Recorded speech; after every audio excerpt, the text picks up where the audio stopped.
Tonight, let's dive into the history of the great Persian Empire.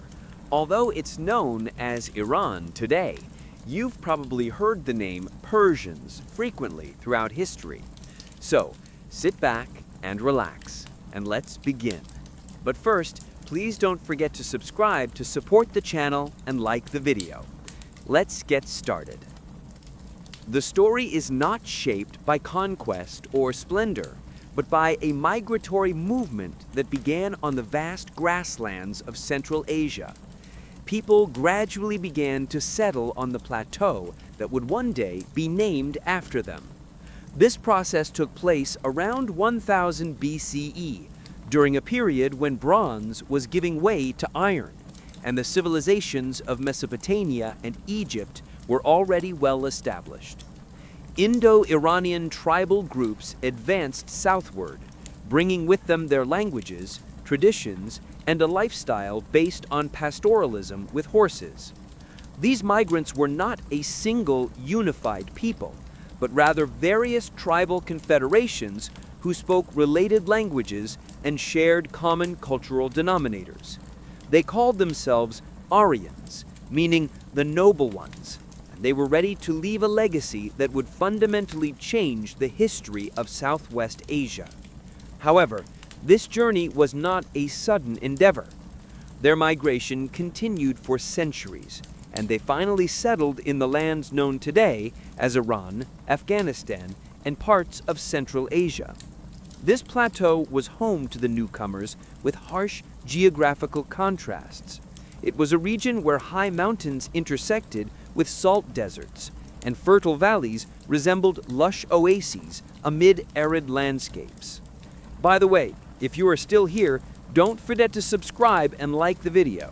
I need your support to tell you other stories and share information. So, let's continue. This geography deeply influenced the development of the communities. While it created natural boundaries, causing societies to separate, it also necessitated innovations in areas such as agriculture, water management, and trade. The Alborz Mountains formed a natural barrier to the north west of the Caspian Sea, while the Zagros Mountains constituted a formidable frontier towards Mesopotamia. Between these mountains stretched a high central plateau, often arid and harsh in appearance, yet punctuated with fertile spots. Here the first settlers spent their creativity and resilience adapting to their new homeland. The scarcity of water taught these communities the importance of cooperation and resource management. They developed underground aqueducts, transporting water from mountain irrigation systems to settlement areas. Thanks to these systems, agriculture could thrive even in areas where it theoretically seemed impossible. These magnificent examples of human engineering demonstrate the determination of a people committed to overcoming environmental limits. By the 8th century BCE, two main groups had formed among these people, differing in terms of geography, language, and political organization. The community, known as the Medes, was recorded in the northwest, and another tribal group in the southwest. The Medes sustained their lives south of the Caspian Sea and in the central points of the Zagros Mountains. This region possessed rich pastures, enabling the formation of a tradition associated with horse breeding and cavalry warfare. Tribal leaders began to establish their authority around fortified settlements, and towns visibly developed. Ecbatana, known today as Hamadan, became the main city of this community, protected by 7 concentric walls. According to Herodotus, these societies had ramparts of different colors, with the innermost walls covered in silver and gold. Further south was the region of Persia, located in what is today the Fars province of Iran. In the past, this community had established its own unique order, sustaining their lives in arid lands. They mastered irrigation techniques and dry farming practices, establishing dominance in these areas. Their settlements were quite dispersed and typically clustered around reliable water sources. Possessing a strong tribal structure, these communities focused on kinship ties and local loyalties. Their relative isolation from the great powers of the time allowed them to shape and preserve their identity.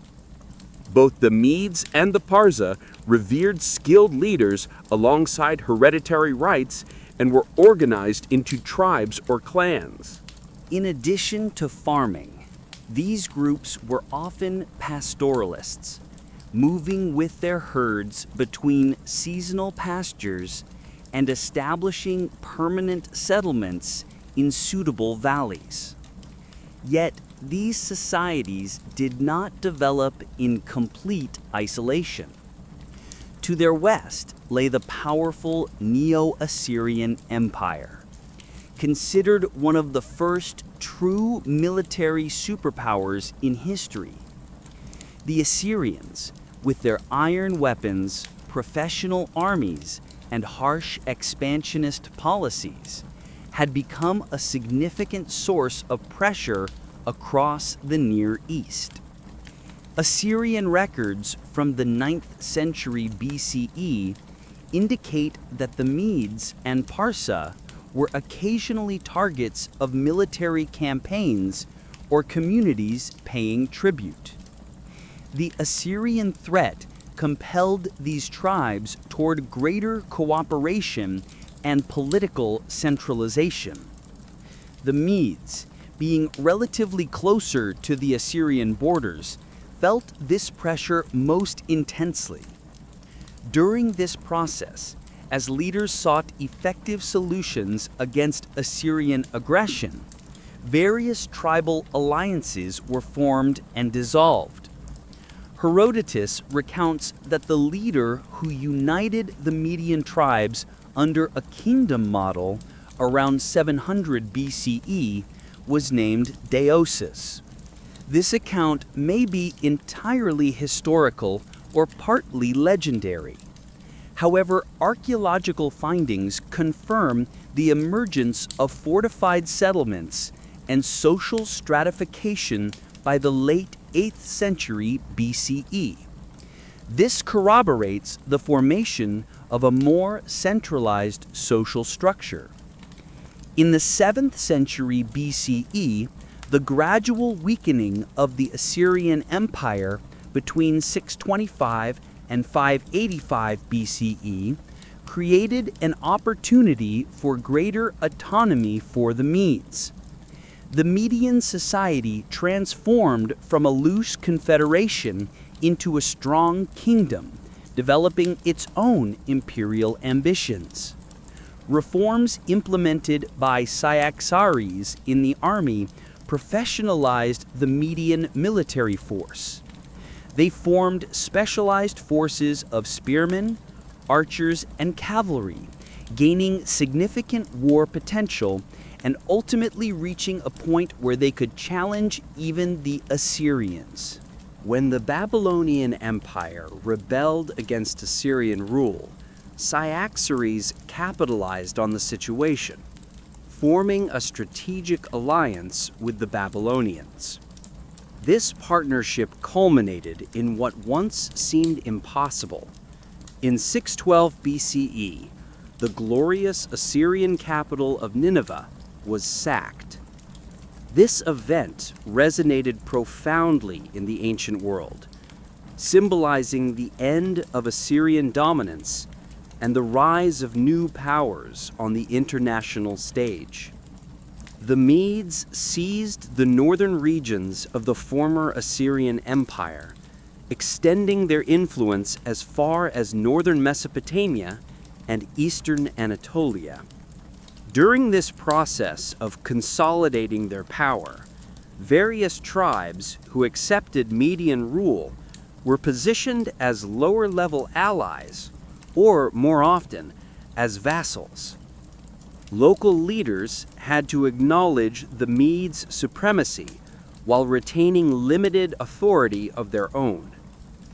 This reciprocal relationship constituted a crucial turning point that shaped the future of the Near East.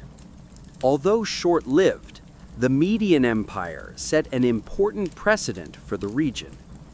It demonstrated that peoples who could challenge the traditional power balances of Mesopotamia could establish their own imperial systems. The Medes adopted and adapted the administrative mechanisms of Mesopotamia, but managed to preserve their unique cultural character. Urban centers in the region grew rapidly. Trade networks expanded, and artistic traditions flourished. Local styles merged with Mesopotamian, Eurasian, and Scythian influences, creating a unique cultural blend.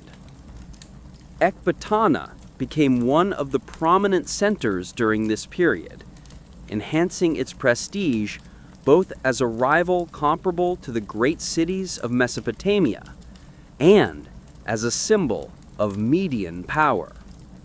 Amidst these political transformations, an equally significant spiritual change began to blossom.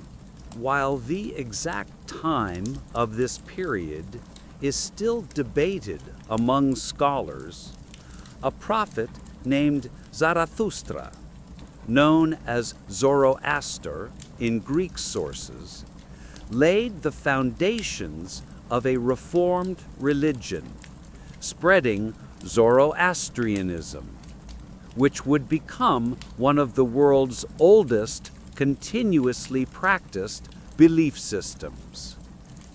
Born into a society dominated by polytheistic beliefs and sacrificial rituals, Zarathustra underwent a profound transformation as a result of divine revelations.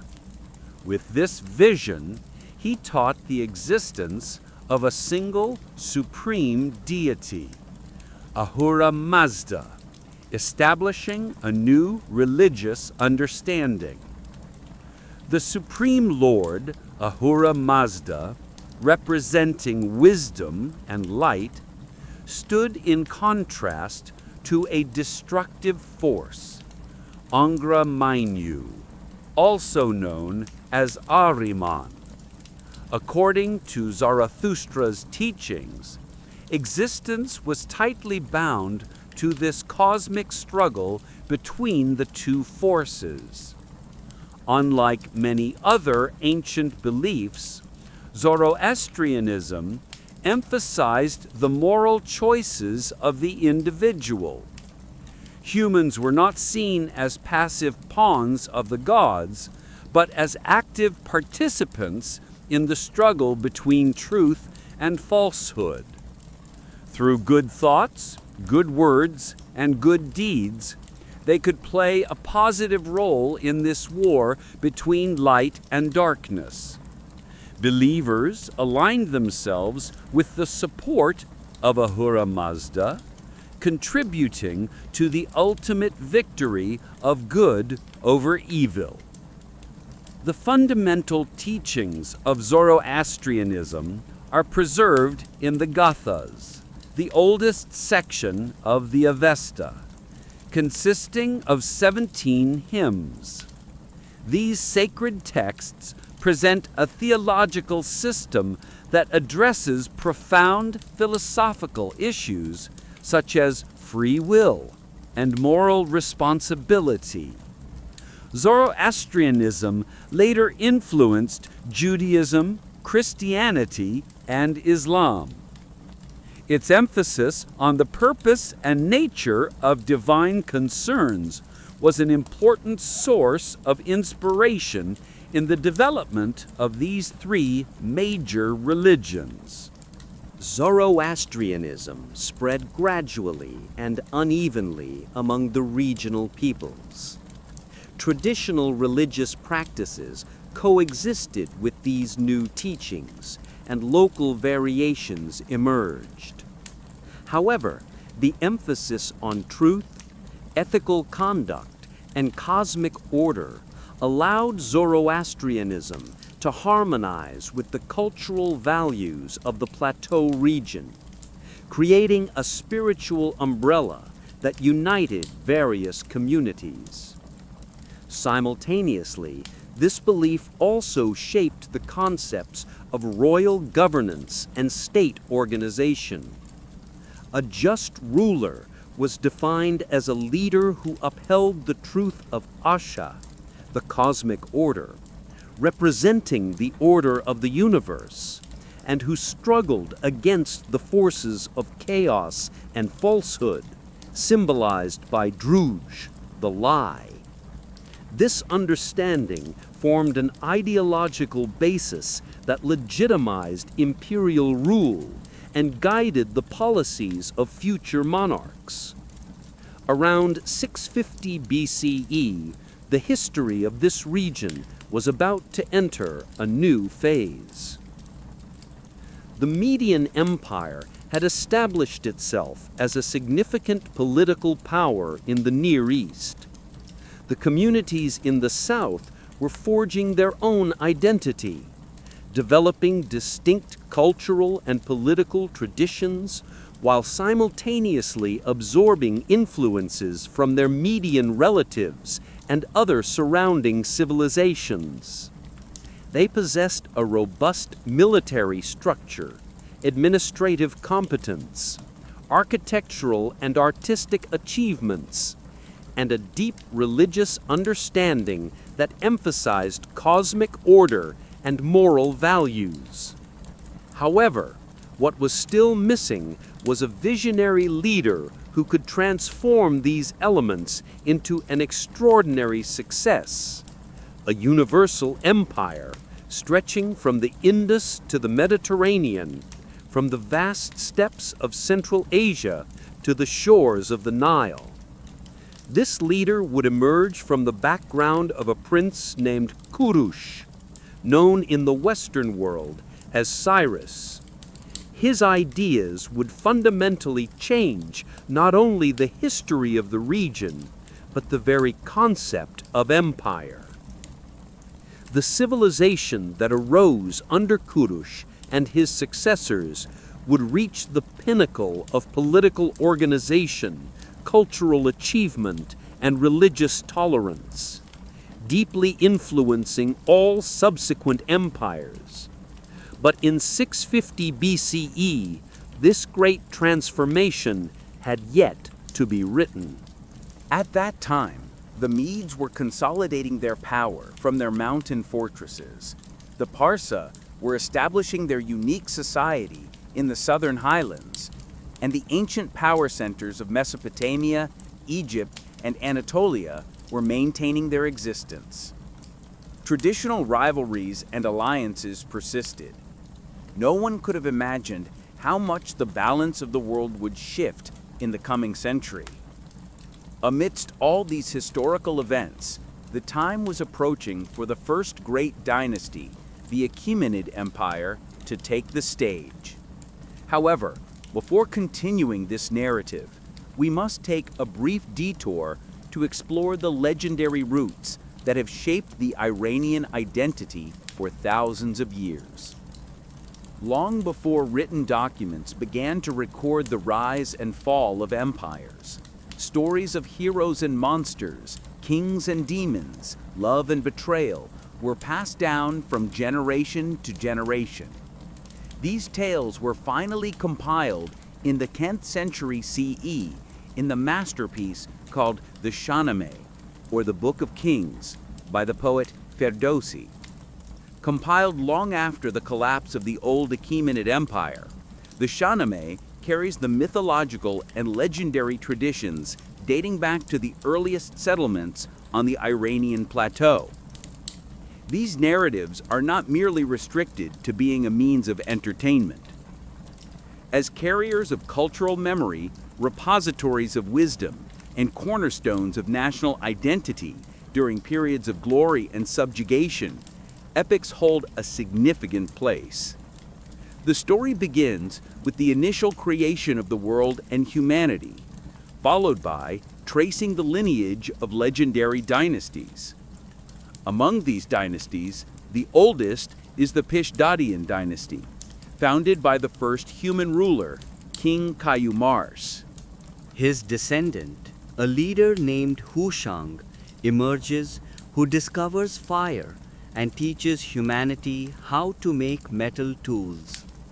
These ancient kings were the ones who laid the foundations of civilization, taught the intricacies of agriculture, and set examples of virtuous governance. They're followed by the Kayanians and their dynasty, who battle the demons of the wicked king Zahak. These stories offer a perspective that blends supernatural elements with the historical conflicts between settled peoples and nomadic invaders. Throughout the tales, common themes are explored, such as preserving order against chaos, defending civilization against barbarism, and advocating for truth over falsehood. This universal struggle reaches its peak in the narratives centered on Rustam, the greatest of all Iranian heroes. Born to the warrior Zal and his beloved Rudabe, Rustam exhibits extraordinary strength and courage, riding his loyal horse Raksh. Serving many kings over generations, he undertakes the duty of protecting his country against both external threats and internal corruption. The most poignant of Rustam's adventures, reflecting the tragic face of faith and the complex burden of duty, is the tale of Rustam and Sohrab. This story begins with Rustam meeting and falling in love with Princess Tamine in the foreign lands he travels through. They spend a short time together. Before Rustam returns to his homeland, he leaves a bracelet for his unborn child. Years pass, and Tamine secretly raises their son, Sohrab.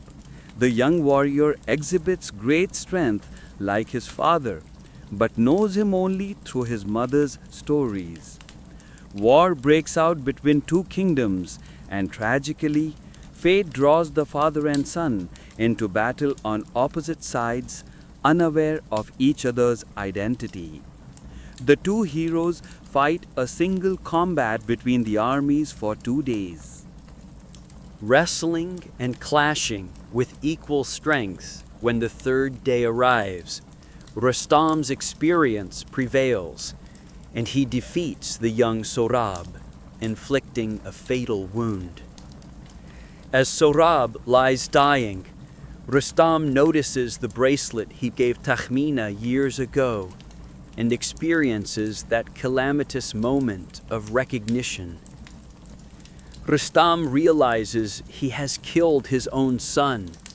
Upon this, Sohrab's final words to his father are understood to contain forgiveness and a tragic wisdom. This is not your fault. This was written in the stars from the beginning of time. How could you have known beforehand? My mother taught me to know you, but my pride prevented me from revealing myself first. Rustam's realization results in profound grief. Although he considers suicide, he ultimately chooses to live with his pain and carry the weight of his unintended crime throughout his long life. The story concludes with a funeral ceremony of a grandeur befitting a prince. The two armies unite in mourning, and the tragedy of the young hero resonates one last time. Perhaps the most famous story in Iranian literature, this work explores universal themes: the limitations of human perception, the inevitability of fate, and the conflict between individual desires and social responsibilities. However, this epic also places deep emphasis on cultural values, the importance of family ties, respect for youth and age, the nobility of bravely submitting to destiny, and the destructive consequences caused by a lack of communication are prominent elements of the narrative. In ancient times, these stories were not just a source of entertainment, but also served as a guide for societal conduct. Cautionary tales about the consequences of abusing power, and themes reminding that even the greatest heroes have flaws, are often featured in such stories. The Shahnameh draws from this understanding. The narratives of kingship are particularly noteworthy because they present ideals that real-life rulers ought to follow. In these narratives, the ideal king is a figure who is just, generous, wise, and humble before the divine powers. Such a king is expected to listen to his advisors, adhere to traditions, protect the weak, and be aware of his own limitations. On the other hand, the wicked kings that take form in the stories are portrayed as arrogant, greedy, cruel, and heedless of counsel. These characters invariably meet with bad ends. Figures like Zahak serve as examples of such tyrannical rulers. Zahak is cursed, with snakes growing from his shoulders that must be fed human brains after he succumbed to the whispers of evil. The rule of the tyrant Zahak ends with a revolt led by the blacksmith Kaveh, aided by Prince Feridun, bringing Zahak's 800 years of darkness to a close.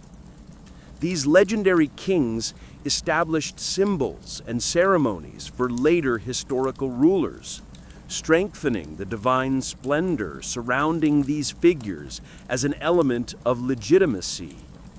Royal symbols like the crown, the throne, the signet ring, and the ceremonial mace are frequently emphasized in the narratives, and the mythical palaces described influence the architecture of the time, inspiring structures such as Persepolis. Throughout history, elements like music, poetry, and feasting have been central to court culture, and in the Shahnameh, these arts appear as traditions initiated by legendary kings. The origins of Nowruz are associated with the legendary King Jamshid, who is thought to have initiated this spring equinox festival. Nowruz is an important holiday in Iran's cultural heritage that continues to this day. The legendary geography created by the Shahnameh also contributed to the formation of imperial identity. In the epic, Iran is depicted as the representative of light and civilization, while Tehran to the north symbolizes darkness and barbarism.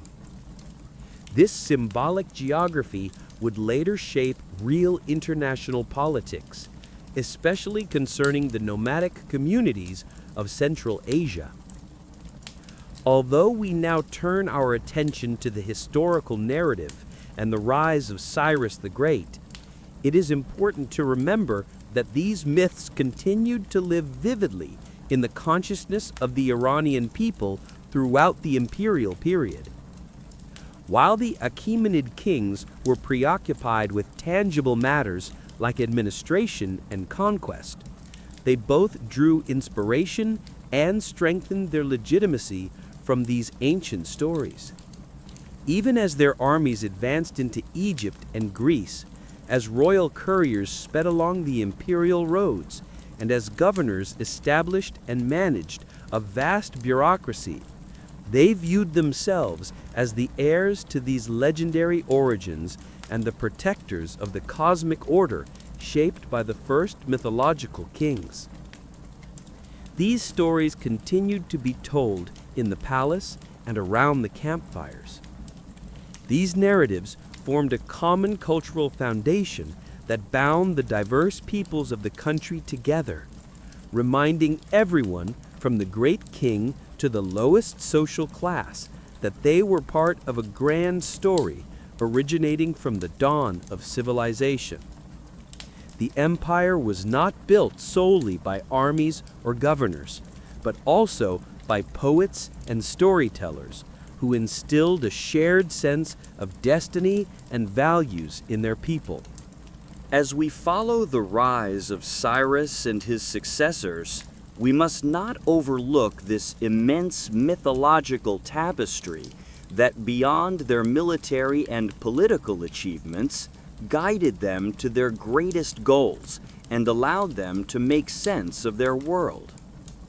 In the early 6th century BCE, few would have predicted that a prince from a humble tribe would in a short time found one of the greatest empires in history.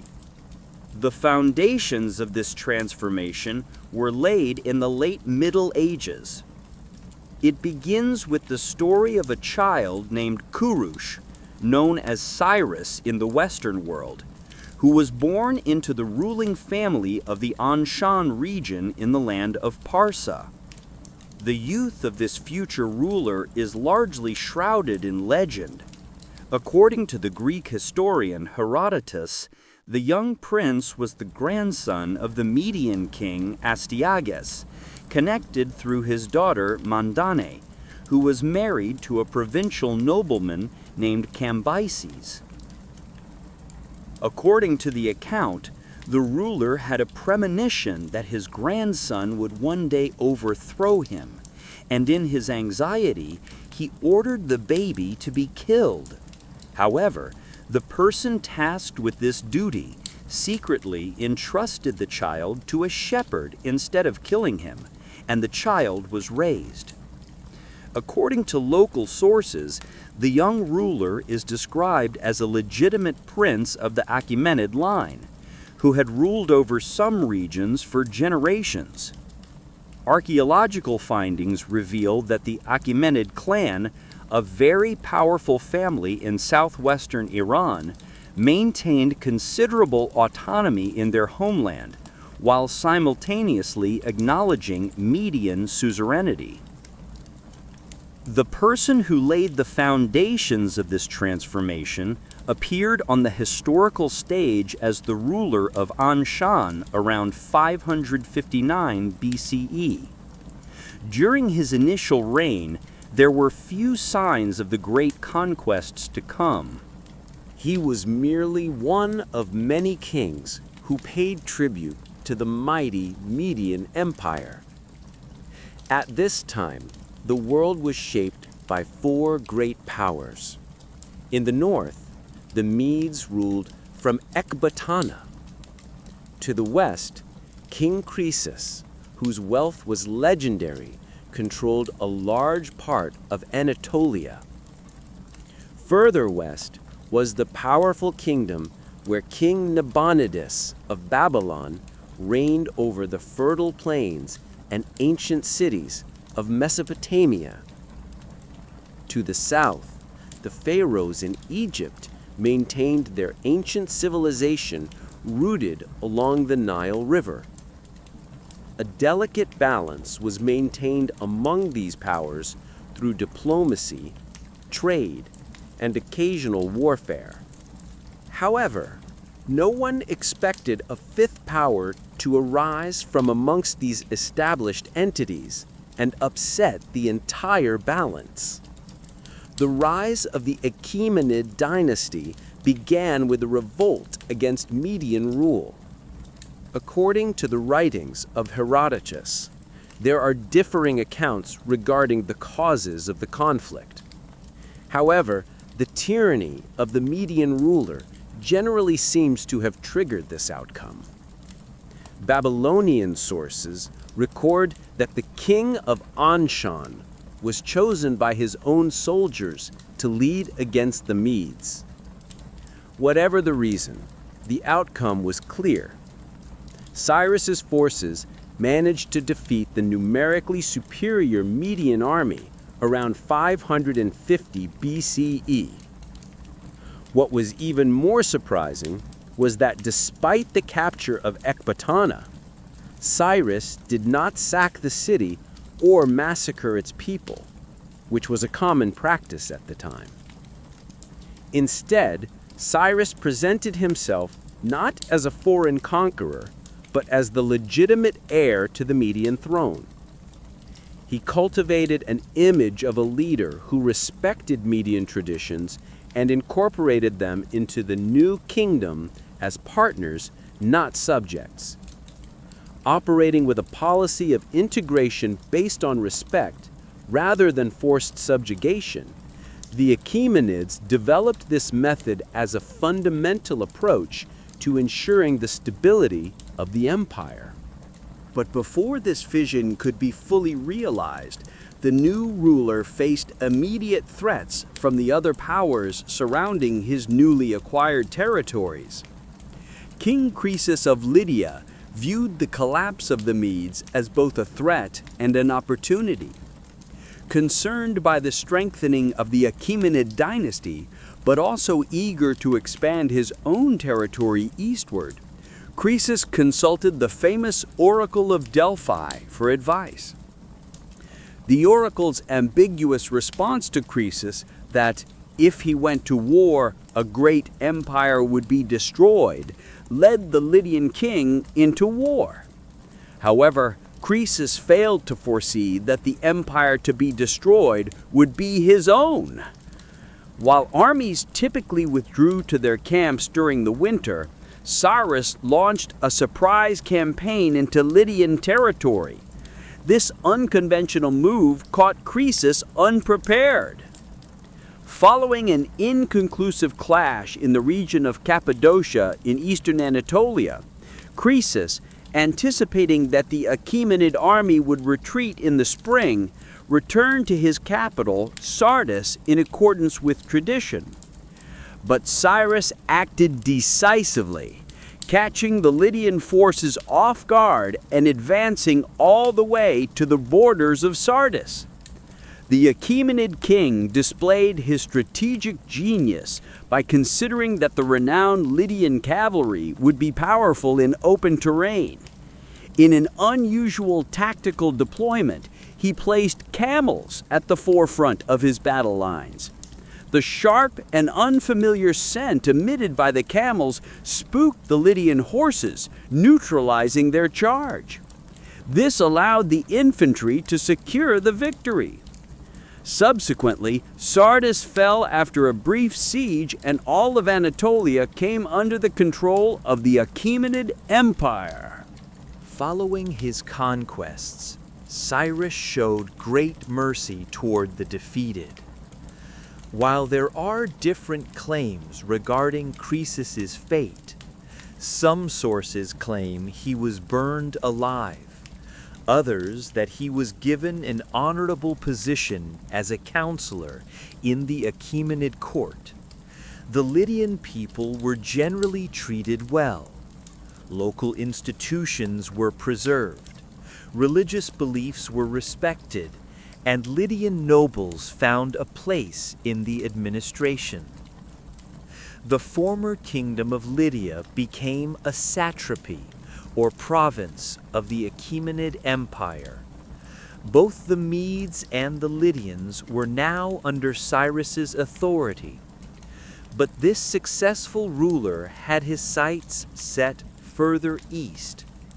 For several years, he turned his attention to the eastern and northeastern regions, which encompassed Afghanistan, Central Asia, and Pakistan. Although limited information from these campaigns survives today, we know that he conquered the territories of Bactria and Parthia, and even reached the borders of India. These eastern campaigns secured the empire's borders, while also bringing valuable resources under control. However, the greatest victory was Babylon, the ancient center of Mesopotamia and one of the most magnificent cities of the time. King Nabonidus of Babylon had upset the traditional balance of power among the people by favoring the moon god Sin, which alienated the powerful priests of Marduk. Furthermore, he had not returned to the capital for years, leaving his son as regent. The unrest that arose among both the clergy and the populace did not escape Cyrus's notice. Taking advantage of this opportunity, Cyrus marched on Babylon in the autumn of 539 BCE. Defeating Nabonidus at the Battle of Opis on the banks of the Tigris River cleared the way to Babylon. However, with its massive walls and stored provisions, the city was capable of withstanding a siege for many years. According to the Babylonian chronicles, Cyrus achieved a bloodless victory here, using both his military genius and political acumen.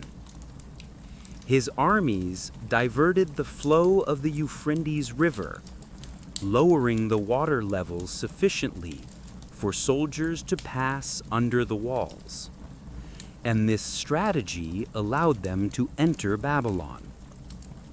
More importantly, the shrewd strategist won the hearts of the people by presenting himself as the one chosen by Marduk to restore proper worship and justice to Babylon. On October 29th, the Achaemenid army reached the gates of Babylon. The city's fall, with virtually no bloodshed, is recorded as one of the most remarkable conquests in history. In a single move, this master tactician gained control of all of Mesopotamia and the vital trade routes connecting the East and West. The former Neo-Babylonian Empire, which also included Syria, Palestine, and parts of Arabia, was now under his dominion. The governance of Babylon established a model of enlightened imperialism that would serve as an example for subsequent periods. The famous Cyrus Cylinder, which offers remarkable insight into the post-conquest period, details the conqueror's policies. In this clay document, the benevolent conqueror, who emphasizes that he was chosen by Marduk to bring justice to Babylon, promises to repair temples, return sacred objects, and allow displaced peoples to return to their homelands. Among the displaced peoples were the Jews, who had been brought to Babylon as captives following the fall of Jerusalem about 50 years earlier. The Hebrew Bible praises this ruler, describing him as anointed by God, and views him as the Savior who permitted the Jews to return to the land of Judah and rebuild their temple. However, this policy was not a special application directed only at the Jews. It was part of a broad understanding directed at the diverse peoples within the kingdom. The success of the administrative system established by the founder of the Achaemenid Empire lay in the delicate balance between central authority and local autonomy. The empire was divided into regions called satrapies. Each satrap, often called the protector of the kingdom, was responsible for collecting taxes, maintaining order, and representing the king's authority. Satraps were usually chosen from among the nobility of the Iranian plateau and were loyal to the central government. However, as long as a province was peaceful and orderly and fulfilled its tax obligations, local traditions, religions, languages, and practices were largely respected. The people could largely continue their daily lives in accordance with their own customs. This approach minimized resistance to the empire and reduced the costs associated with managing vast territories. The empire's visionary built his capital at Pasargadae, complete with a magnificent complex of palaces and gardens. This capital symbolized the inclusive character of the administration, incorporating elements of the different cultures united under imperial rule. Located in the mountains of his homeland, the great king could be close to the administrative centers while also retreating from the plains to a cooler environment during the hot summer months. The imperial visionary dedicated the remaining years of his life to expanding and strengthening his kingdom. The details regarding his death are uncertain. Herodotus suggests he died around 530 BCE while fighting the Massagetae, a nomadic people living north of the Oxus River. According to the legend, the queen of the Massagetae defeated his army, then severed his head and immersed it in a wineskin filled with human blood. Other accounts point to a more peaceful end. According to them, the elderly ruler passed away in his palace at Pasargadae. Despite the varying accounts of how he died, his tomb still stands in that region today. The tomb is a simple, gabled-roofed stone chamber on a 6-stepped platform and has endured for centuries. This sacred site was guarded by the Magi, and even Alexander the Great later visited this tomb to pay his respects. The legacy he left was the largest political entity the world had seen up to that time, stretching from the Mediterranean to the Indus River, and from the Caucasus to the Arabian Sea.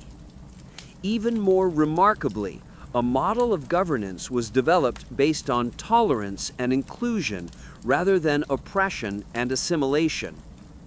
The Achaemenid kings built upon this foundation, further advancing the administrative structure. The influence of this formative figure transcended the boundaries of his era and continued throughout history. The Greeks, despite subsequent conflicts, adopted him as an ideal ruler.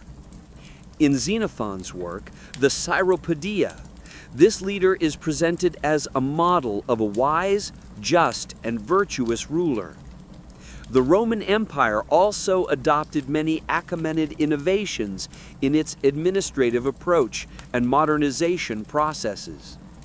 Iran still honors this founder of the empire as the father of the nation. One of the most impressive testaments to his vision comes from the United Nations. A copy of his famous cylinder is displayed at the UN headquarters in New York. This cylinder has been recognized as the world's first declaration of human rights. While perhaps slightly exaggerating its modern significance, it is clear that the ruler deserves to be remembered for his principles of governance free from terror, respectful of diverse cultures and religions, protective of individual rights, and based on consent. As the founder's son prepared to take the throne, he inherited not only vast territories, but also a revolutionary idea of empire that had blossomed and flourished under his and his successors' rule. Thus, the Achaemenid Empire was born, and the ancient world was never the same again. When the great founder of the Achaemenid Empire passed away around 530 BCE, the throne passed to his eldest son. The new ruler was a man who had gained significant administrative experience serving as regent in Babylon during his father's eastern campaigns. Now, as the master of a vast territory stretching from the Mediterranean to the Hindu Kush Mountains, he faced the responsibility of proving himself worthy of the legacy he inherited from his father. The transfer of power occurred without major issue. This was a strong indication of the stability within the imperial system established by his predecessor. However, the new king's first serious test arose with the matter of his brother Bardia, who had been killed by the Greeks while governing the eastern provinces. Although the details of this event are unclear in historical records, it is understood that he swiftly neutralized any threat to his authority. After solidifying his position, Cyrus's successor set his sights on the only remaining great civilization independent in the Near East, ancient Egypt. The land of the pharaohs had maintained its place as the ruler of the Nile Valley for almost 3,000 years, and had occasionally extended its influence into Asian territories. But now, ancient Egypt was seen as the last major independent kingdom necessary for the complete control of the eastern Mediterranean. The young ruler began preparations for the great military campaign against this civilization, a campaign that would define his reign. Meanwhile, the Egyptian pharaoh Amasis II, who had been on the throne for over 40 years, was aware of the approaching threat. He was making preparations to strengthen Egypt's defenses and attempting to forge alliances with various Greek city-states, especially Cyprus and Samos, to counter the Achaemenid naval forces. Fortune favored Cyrus's son before Amasis's death in 526 BCE, leaving him the throne. At this time, Psamtik III was elevated, an inexperienced ruler forced to face the greatest military threats the dynasty had encountered in generations. This meant perfect timing for Achaemenid ambitions. The invasion began in 525 BCE.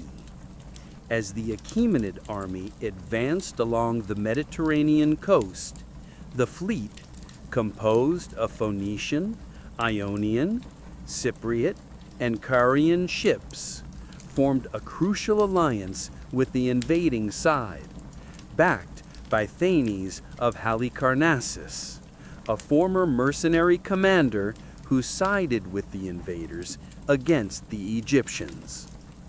This alliance provided the invasion force with supplies and support, and offered valuable intelligence about Egypt's defenses and terrain. The Sinai Desert formed a natural barrier between the invaders and Egypt. In this challenging terrain, Cyrus's son demonstrated the superior logistical skills that characterized his father's military campaigns. According to Herodotus, Arab allies assisted the army in crossing the desert by providing water reserves carried in animal skins on camels. Reaching the eastern bank of the Nile Delta, the invasion force encountered the Egyptian army. Despite the Egyptians' determination and home field advantage, Psamtik's forces could not withstand the powerful attacks. Following fierce clashes, the Egyptian defense lines collapsed, and the surviving soldiers were forced to retreat to the ancient capital, Memphis. Following this victory, the Achaemenid army advanced deeper into the delta and eventually reached Memphis.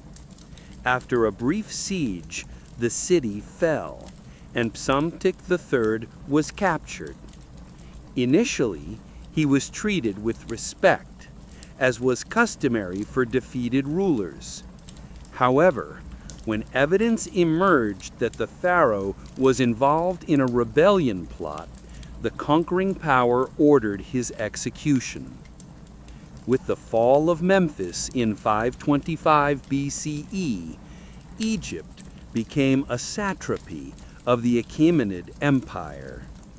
This victory was not just a military conquest, but also symbolized the incorporation of one of the world's oldest civilizations into the greatest and newest empire of the era. The land of the pharaohs, with its 3,000 years of recorded history, now represented a reckoning over a long-past throne.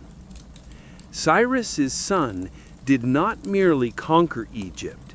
He assumed all the titles and symbols of an Egyptian pharaoh, presenting himself to his new people as a legitimate successor to the line of ancient kings. In Egyptian texts, he appeared as Mesut Re, with the appropriate titulary of a pharaoh.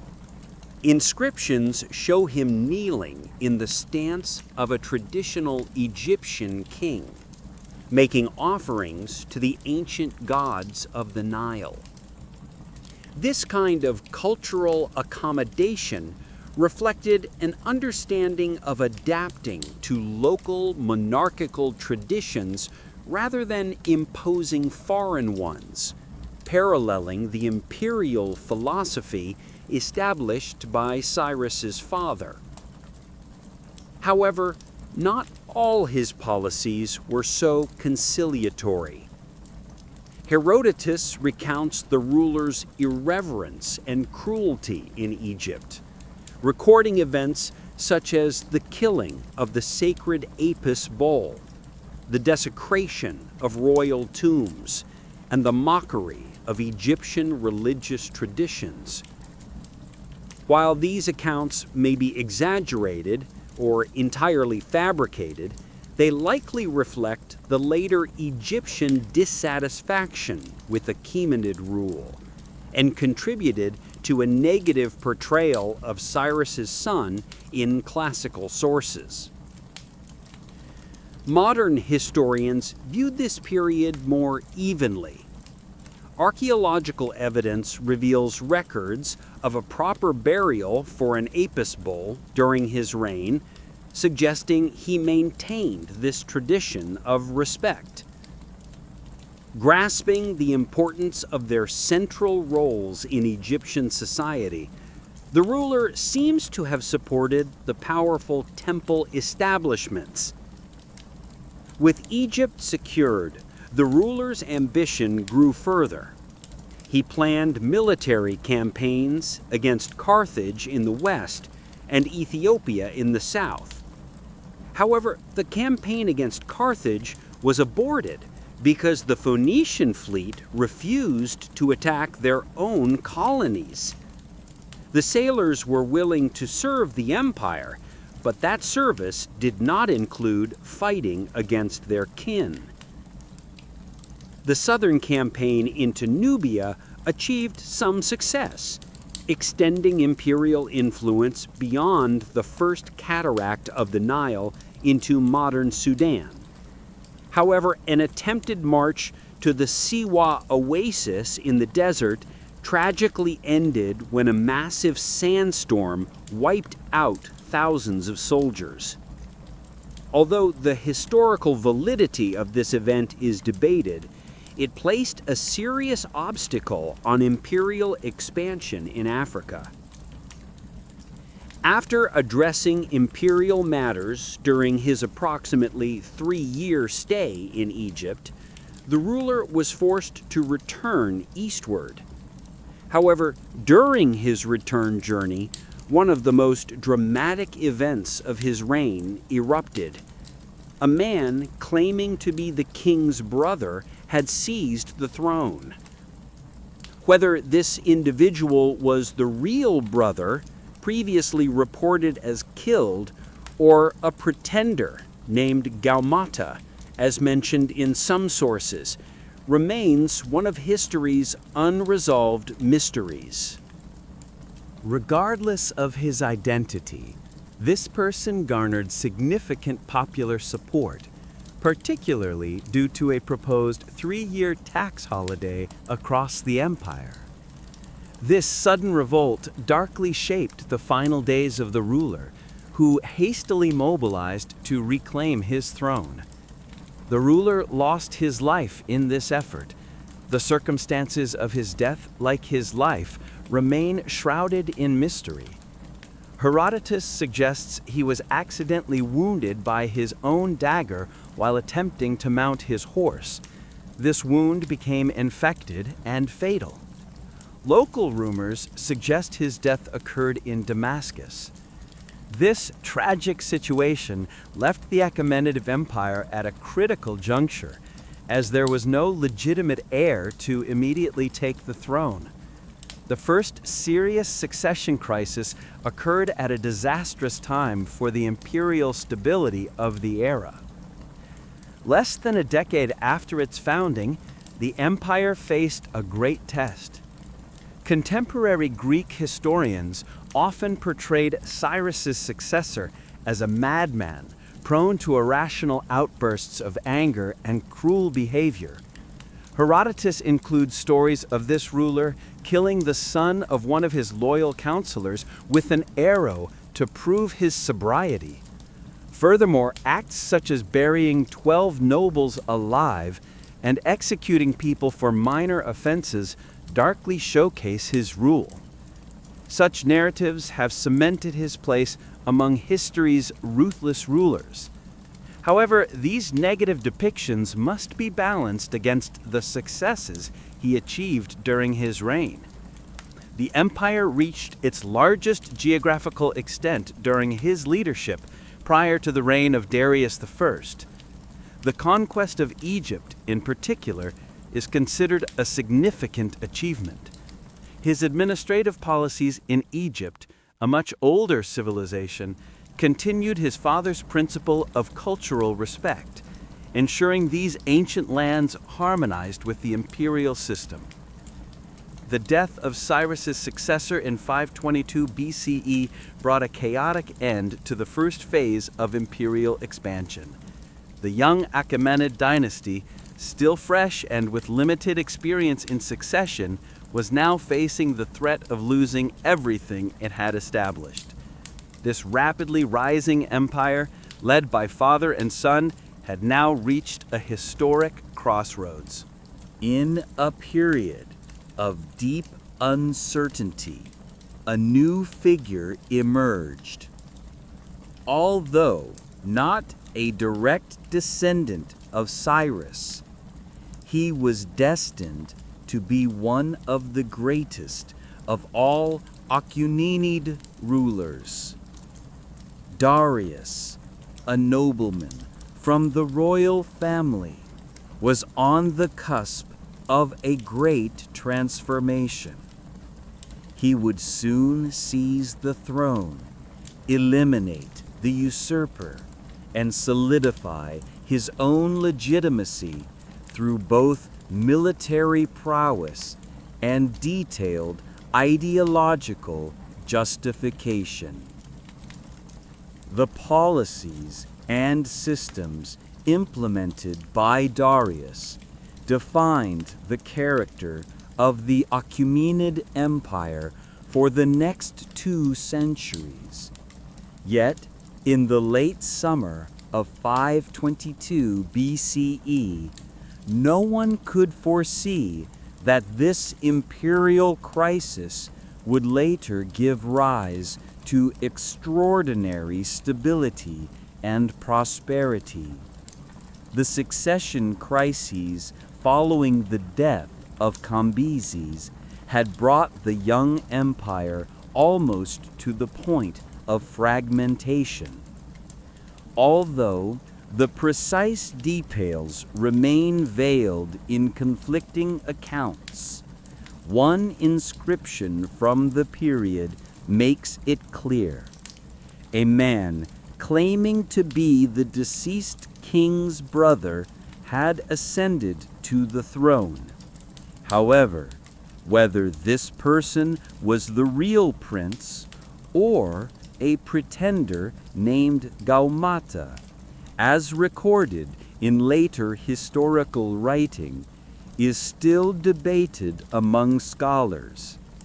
It was in the midst of this chaos that an extraordinary leader emerged who would transform the kingdom founded by Cyrus into an advanced administrative mechanism that would endure for centuries. Darius's roots lay in an extended branch of the Achaemenid family. Joining the royal family as a young aristocrat, Darius had gained deep knowledge of court administration and military matters in the role of a spear-bearer. He is commemorated with a colossal rock inscription carved into a cliff face in western Iran.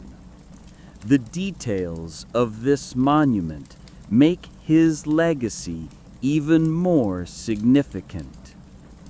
The new claimant to the throne, Darius, organized a conspiracy consisting of 7 noble families against the attempted usurpation. During a daring raid on the palace in Media, the supposed Bardia was caught off guard and killed by the conspirators. When the crisis ended, Darius was left with an extremely delicate and complex political situation. Thanks to his ability and political intelligence, he overcame these difficulties, initiating a period of strong leadership. Although he was of royal lineage, he was not a direct descendant of Cyrus the Great. The ambitious noble, seeking to strengthen his legitimacy, strategically blended politics with romantic ties by marrying Atossa, the daughter of the empire's founder. Despite all these efforts to consolidate his position, widespread rebellions erupted across the country, from Babylon to Bactria and from Armenia to Elam. Provincial governors refused to accept the new ruler's authority.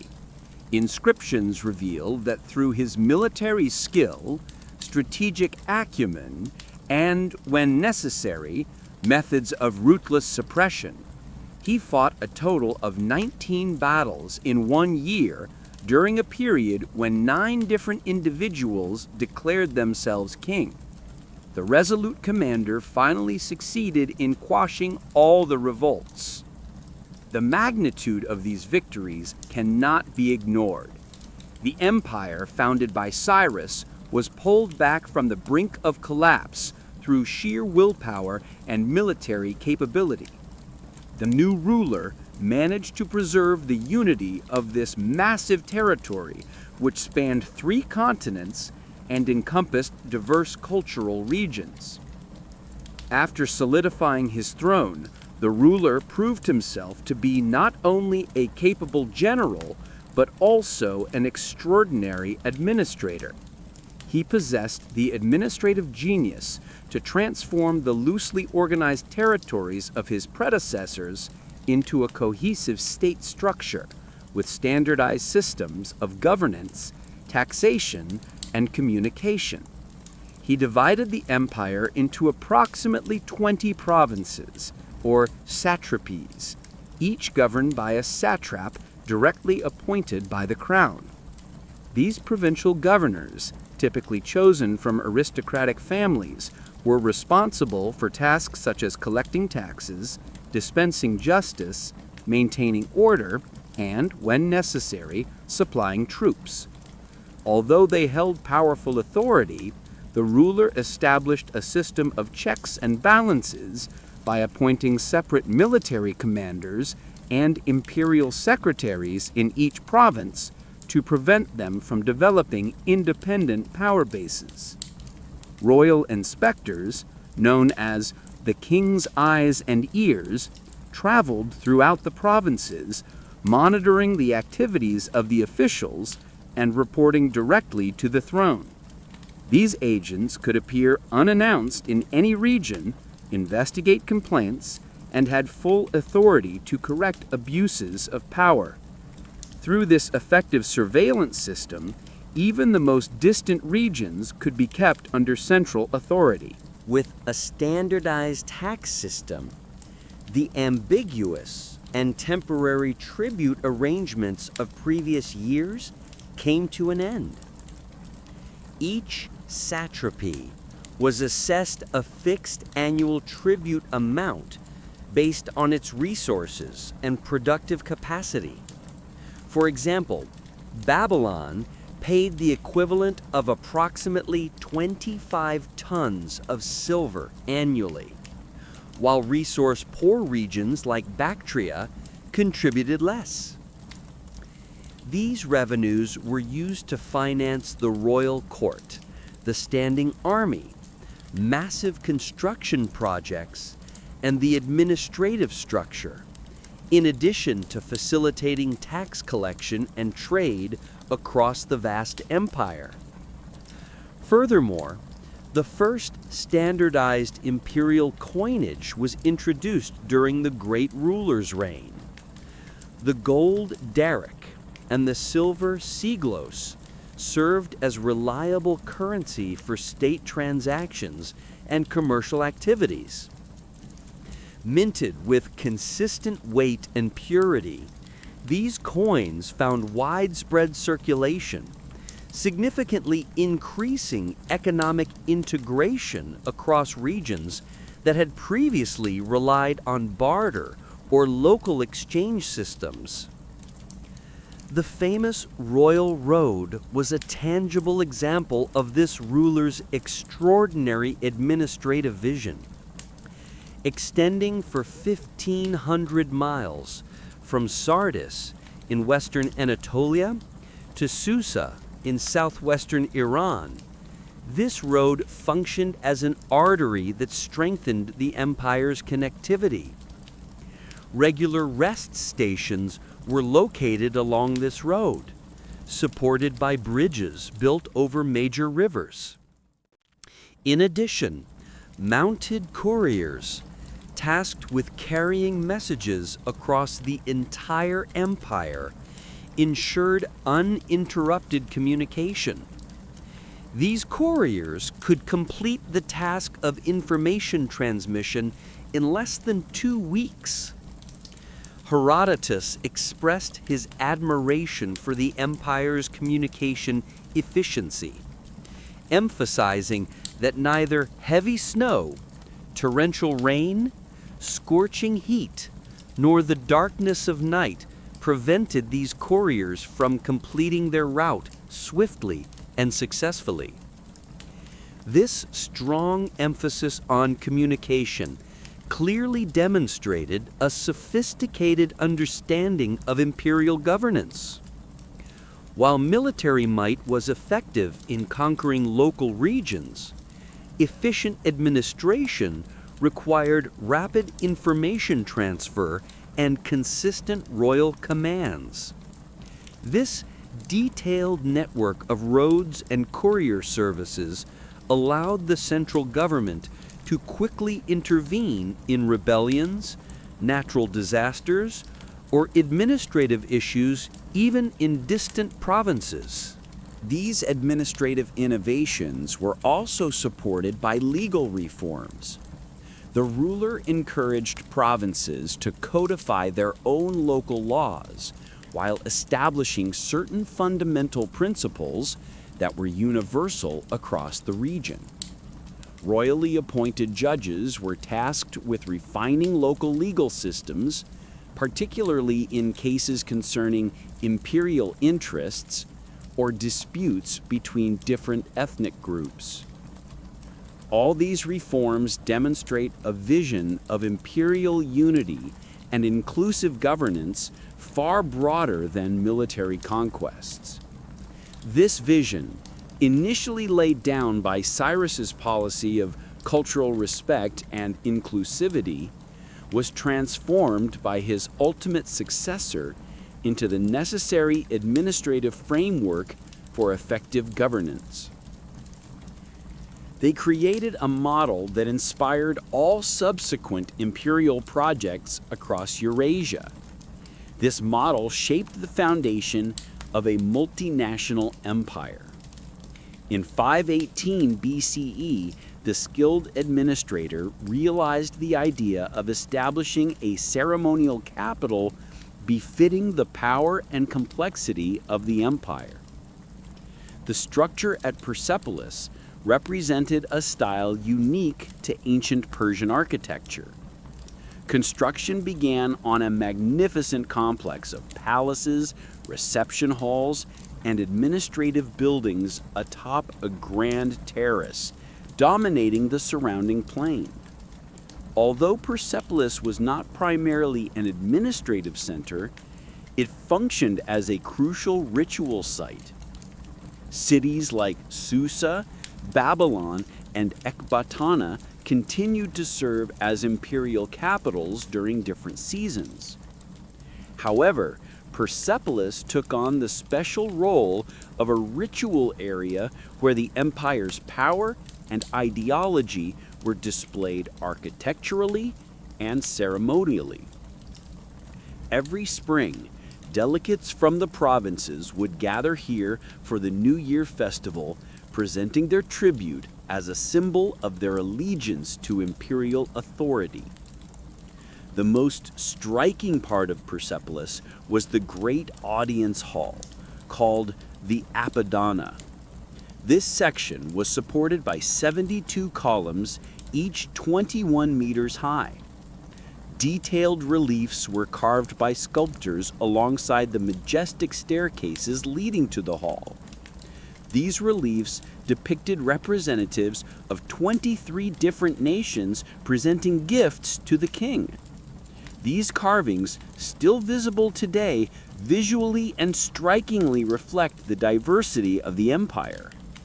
The Bactrians contributed with their camels, the Libyans with their omelets, the Ethiopians with ivory, and the Indians with gold vessels.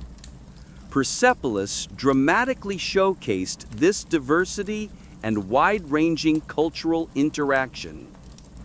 The depictions with the Bactrians prominent with their camels, the Libyans with their omelets, the Ethiopians with ivory, and the Indians with gold vessels reflect the essence of the imperial ideology, the amalgamation of different cultures. In stark contrast to the glorification of military victories and the suffering of defeated enemies seen in Assyrian palace reliefs, the sculptures at Persepolis emphasize peaceful submission and the harmonious unification of diverse nations under a single imperial roof. Masters from all corners of the country contributed to the construction of Persepolis. Egyptian stonemasons, Lydian woodworkers, Babylonian bricklayers, and Greek sculptors took part in this grand project. The palace's architecture brought together elements from various traditions, demonstrating a distinct imperial identity rather than a narrow ethnic outlook. This cosmopolitan understanding was not limited to architecture. It was also reflected in the daily operation of the court and administration. Officials from diverse ethnic backgrounds held high-level positions in the imperial administration. The imperial chancery adopted Aramaic as the common language for administrative affairs. Additionally, provinces were allowed to keep records in their own local languages. This multilingual approach both consolidated the empire's control and supported local autonomy. This pragmatic style of governance was reinforced by monumental structures and administrative reforms. After establishing stability within the country, the emperor's successor turned his attention to foreign policies. As a result of Eastern campaigns, the imperial territories were extended to northwestern India, and the fertile Indus Valley became part of the Hindu Kush satrapy. Scythian tribes were either suppressed or pushed back, thereby securing the borders of Bactria and Sogdiana. However, the conqueror's most notable achievement was crossing the Bosporus in a campaign into Europe. With a boat bridge built by Ionian Greek engineers, Thrace was conquered and imperial forces crossed the Danube River, advancing north.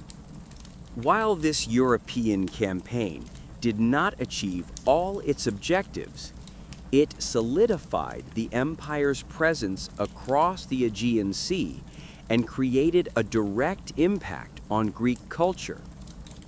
This encounter between two different civilizations set the stage for events that would change the course of history.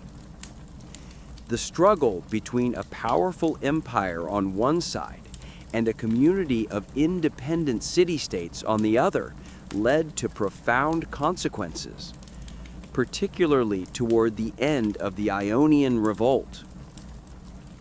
During the Ionian Revolt, which began in 499 BCE, city-states in western Anatolia rebelled against imperial rule. Athens and Eretria sent ships to support this uprising. These events became one of the greatest challenges to the empire's expansionist policies in its final years. Though eventually suppressed, this rebellion set the stage for the empire's first major military intervention on the Greek mainland in 490 BCE. An imperial delegation landed near Athens. In an unexpected development for both sides, the numerically superior forces were decisively defeated at the Battle of Marathon. While this surprising defeat did not pose a direct threat to the empire's vast territories, it marked a starting point, indicating that conflicts between the East and West would continue into the reigns of successive rulers. The defeated ruler planned to prepare a new expedition for revenge. However, internal problems and his subsequent death prevented it. After 36 years of extraordinary progress in governance, construction projects, and military success, this great leader passed away in 486 BCE, leaving the throne to his son Xerxes. The legacy of this impressive ruler transcends mere military victories or administrative reforms. It carries a much broader meaning. He developed a form of imperial governance complex enough to manage the largest and most comprehensive political structure the world had ever seen up to that time. The systems he implemented were so robust that they survived for 200 years with only minor changes, enduring all successions, external threats, and internal rebellions. Later Greek writers, attempting to understand the nature of imperial rule, treated the practices established during his era as a definitive reference point when Alexander the Great conquered the empire 2 centuries later. Alexander adopted many of the administrative systems established during this period. Subsequently, the Romans, while developing their own models of provincial governance, were inspired by both Alexander and the unique structure of this empire. From another perspective, the reign of this ruler represents the pinnacle of the universal imperial order initiated by Cyrus the Great. Under his rule, the kingdom became not merely the sum of conquered territories, but an integrated system where different peoples could participate in a common imperial project while preserving their own cultures and religious identities. This achievement was even more remarkable when compared to previous empires. Powers like Assyria and Babylon had maintained their rule primarily through fear and forced population movements. However, this leader, embracing Cyrus's legacy, realized that harmony based on diversity could create a much more stable foundation for governance than the pursuit of cultural homogeneity. In his most meaningful inscription, this ruler defined himself as an enemy of the lie and a defender of the truth, establishing an ideological framework that transcended the political understanding of his time. This approach reflects a deep understanding that legitimate authority can only be truly enduring when supported by moral values, not just physical force. Power can conquer, but only principles of sustainable governance can establish a stable kingdom. As his son Xerxes prepared to ascend the throne, the Achaemenid Empire had reached its zenith. It was administratively stable, economically prosperous, and militarily robust. The institutions created during this extraordinary 36-year reign would endure long after individual kings were forgotten, establishing the fundamental framework for imperial governance beyond mere conquests. The third great Achaemenid ruler had succeeded in guaranteeing the empire's lasting success. When he died in 486 BCE, his successor, Xerxes, inherited an empire at the peak of its power. His name, meaning ruler over heroes, Xerxes had been suitably raised to lead from a young age. Born after his father became king, Xerxes carried a stronger claim to legitimacy than his father had through his mother, Atossa, the daughter of Cyrus the Great. Xerxes stands out as the ruler who united the two main branches of the Achaemenid dynasty. The initial stages of his new reign focused on consolidating authority and controlling internal issues. Following a revolt in Egypt near the end of his father's reign, the young king's first major campaign resulted in the reclamation of the Nile lands. Babylon, however, faced harsher rule and attempted to revolt twice. This resulted in the destruction of some temples and the removal of the gold statue of the chief god Marduk, marking a clear break from the more conciliatory policies of previous kings. With internal matters resolved, attention turned westward. The Western problems that drew the king's attention were the unfinished business with the Greeks. The unexpected defeat at Marathon during his father's reign meant both a loss of prestige for the empire and a threatening posture by the Greek city-states over the territories in western Anatolia. A strong and decisive intervention could finally bring these regions under imperial control.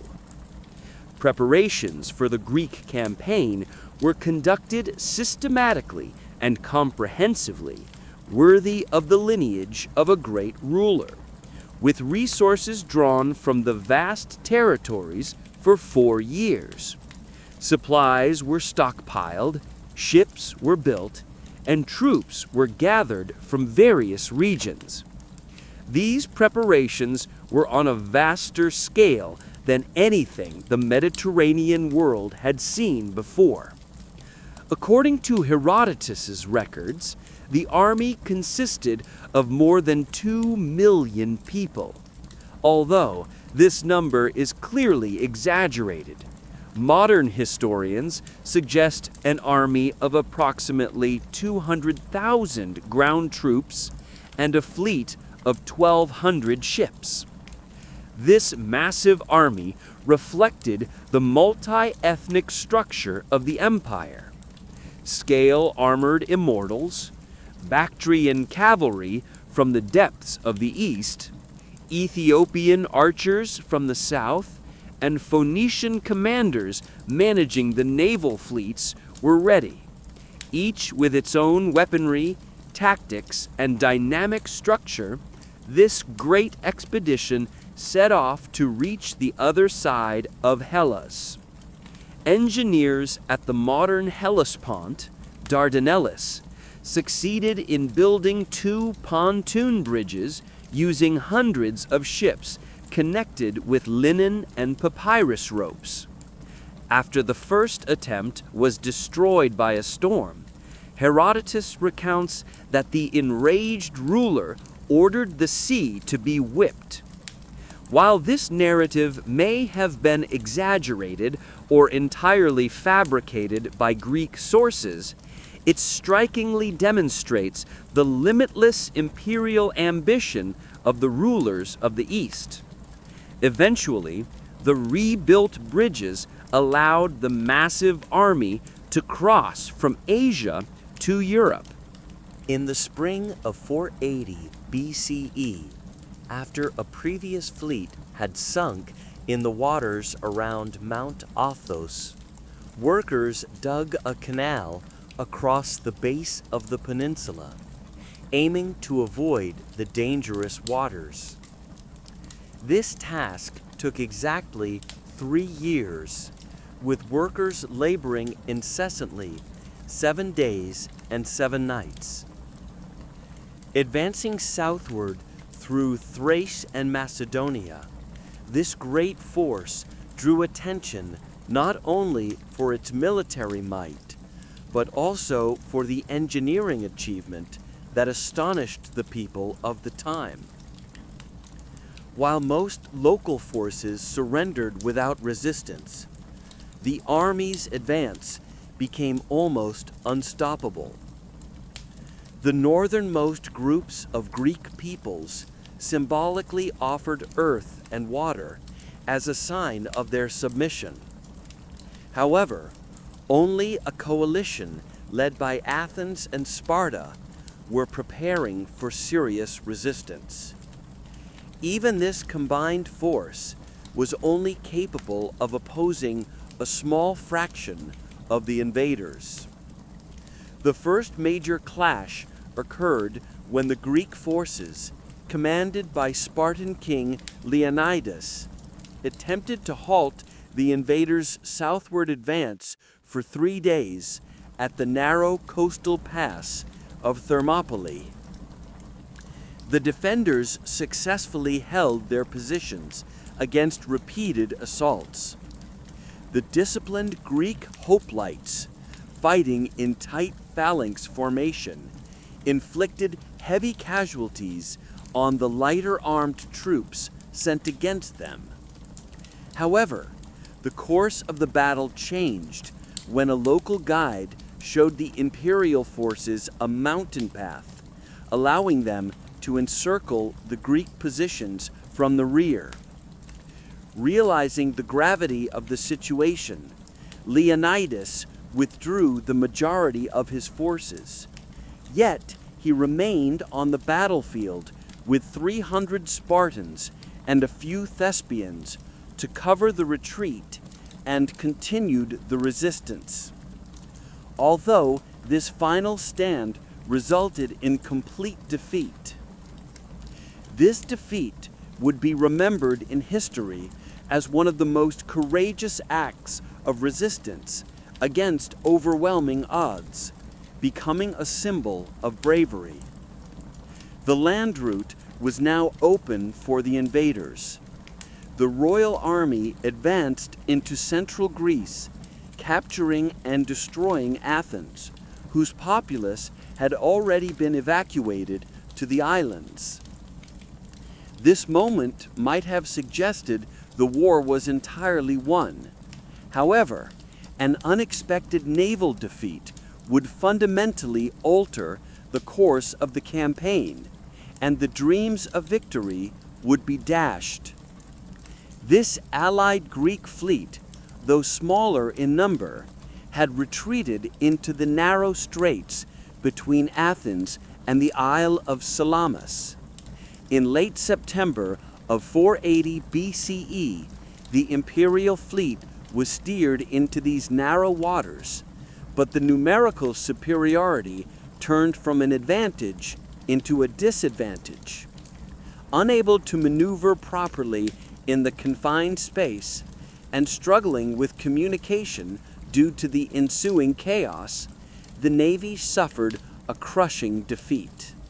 The ruler, seated on his golden throne on the shores of Attica, personally witnessed the annihilation of the naval power built up over years of accumulation. This unexpected defeat forced the ruler to strategically reevaluate as his supply lines became vulnerable to attacks by the Greek navy.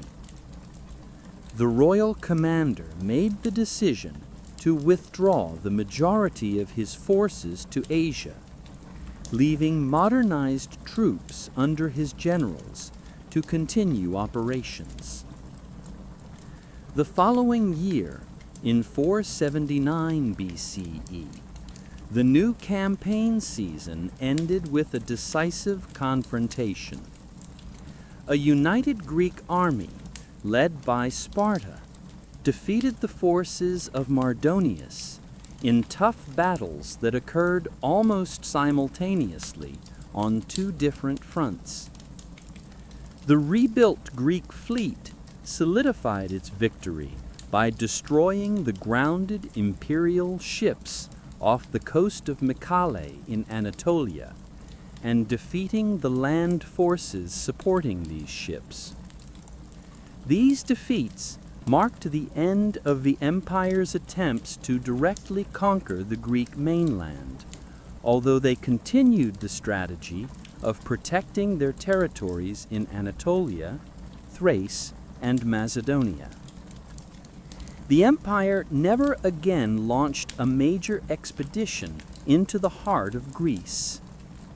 Despite overwhelming numerical superiority, the failure of this large-scale operation clearly demonstrated that even the world's most powerful army had its limits against a determined defender utilizing the advantage of geography. The Greek victories at Salamis, Plataea, and Mycale later acquired mythological significance, associated with the concept of freedom and the superiority of Western individualism over Eastern collectivism and despotism. However, such simplistic narratives obscure the complexity of the facts. Many Greek states sided with the invaders, and the victorious Athens and Sparta soon developed their own imperial ambitions. These wars ensured the preservation of the unique Greek political system, allowing its distinctive cultural and intellectual traditions to flourish. For the empire, these events did not pose an existential threat. The vast system allowed the central regions to continue functioning efficiently, unaffected by distant conflicts. Disappointed by the failure in Europe, the ruler returned to the imperial core at Persepolis to complete the magnificent construction program initiated by his father. The remainder of this period was focused on managing internal affairs and maintaining the advanced administrative systems he had inherited from his father. The splendid structures at Persepolis, such as the colossal hall of 100 columns, clearly indicated that the empire maintained its prosperity despite the diminishing Greek influence. Furthermore, canal projects, road maintenance, and other infrastructure works supporting the economy across 3 continents were also continued. However, behind this impressive facade, the difficulties facing the empire began to emerge. The high cost of the Greek campaign strained the treasury, making increased tax collection inevitable. Court life became increasingly withdrawn. The ruler reduced his public visibility, and power became concentrated among court officials. Among these officials, harem women and eunuchs who controlled access to the ruler played significant roles. In 465 BCE, after 20 years on the throne, Xerxes was assassinated as a result of a court conspiracy. The commander of the royal guards and the chief eunuch collaborated to kill the king in his bedchamber. They then framed the king's eldest son for the murder, executed him, and placed the younger son, Artaxerxes, on the throne. The conspirators may have aimed to keep the young ruler under their control. If this was a strategic plan, it failed. The young ruler, upon ascending the throne, established himself in a strong position through months of struggle, eventually hunting down and executing the conspirators. By solidifying his independent authority, he inaugurated a new era in imperial history, where both external and internal challenges would increasingly multiply. Although Xerxes' reign ended in assassination, he left important legacies. The large-scale construction projects at Persepolis produced some of the most impressive architectural works in the ancient world, reflecting the empire's power and multicultural structure. Furthermore, the administrative systems continued to function efficiently across the vast territories, preserving his father's design. The failure of the Greek campaign was a turning point that led to a strategic redirection rather than military victory. Relations with the Greek city-states were now largely built on diplomacy, bribery, and the skillful manipulation of internal conflicts among these cities. This method often allowed the empire to achieve its goals with less cost, avoiding direct confrontation. When Athens' growing power in the Aegean and Eastern Mediterranean posed a threat to imperial interests, the empire's diplomats and financial resources were deployed to support Sparta and its allies during the Peloponnesian War. This support significantly contributed to Athens' eventual defeat. This refined understanding of diplomacy, using wealth instead of only military force for strategic success, characterized imperial politics in the following centuries. Much of our information about this period comes from Greek writers. However, these sources, while portraying Xerxes as the epitome of Eastern despotism, offer a simplistic caricature that overlooks his administrative successes and the complexity of governing the largest political structure in the ancient world. On the other hand, archaeological findings at Persepolis and administrative documents from across the empire present a more complex and realistic picture. Despite the challenges faced in distant border regions, the Persian Empire succeeded in maintaining the effective functioning of a prosperous multinational state. For the Greeks, the victory against the Persian kingdom became the foundational myth of their national identity. However, a realistic assessment of the Greek campaign reveals it to be no more than a costly border struggle that ended in failure. This period may have created disappointment, but it does not hold a central role in the overall flow of the empire's history. With the ascension of Artaxerxes, known as the long-handed Longimanus, the empire entered a new phase. During this process, new challenges were met, and the administrative order established by his grandfather continued to be developed. Beyond the grand narratives of kings and wars lies the story of the ordinary people who lived within the borders of this vast empire. The structure founded by Cyrus and administratively strengthened by his successors hosted an impressive diversity, ranging from Egyptian farmers on the banks of the Nile to Bactrian horsemen in Central Asia, from Phoenician merchant sailors to the bureaucrats of Persepolis. Daily lives were largely distinct across these different geographies.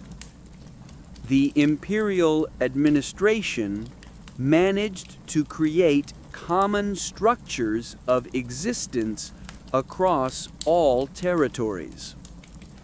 Notably, the satrapy system divided the empire into manageable regions, each with its own governor, treasurer, and military commander. This arrangement ensured that local customs, laws, languages, and religions could generally continue without interference, as long as taxes were paid and rebellions were prevented. Rural communities, which constituted the majority of the population, had limited contact with the imperial authority. Village life followed the agricultural cycles that had persisted for thousands of years before the Achaemenids came to power. In Egypt, farmers still planned their planting according to the annual Nile flood, while those in Mesopotamia continued to actively use the ancient irrigation systems that made their arid lands fertile. The plateau communities of Anatolia and the people of Media maintained a nomadic lifestyle based on moving their herds between summer and winter pastures, loyal to their ancestral traditions. The success of the imperial administration lay in keeping the level of intervention low. Local land ownership systems and labor organization were largely preserved. The empire's fundamental expectation was the regular payment of taxes to provincial officials. Taxes were usually collected in the form of silver, grain, livestock, or textiles.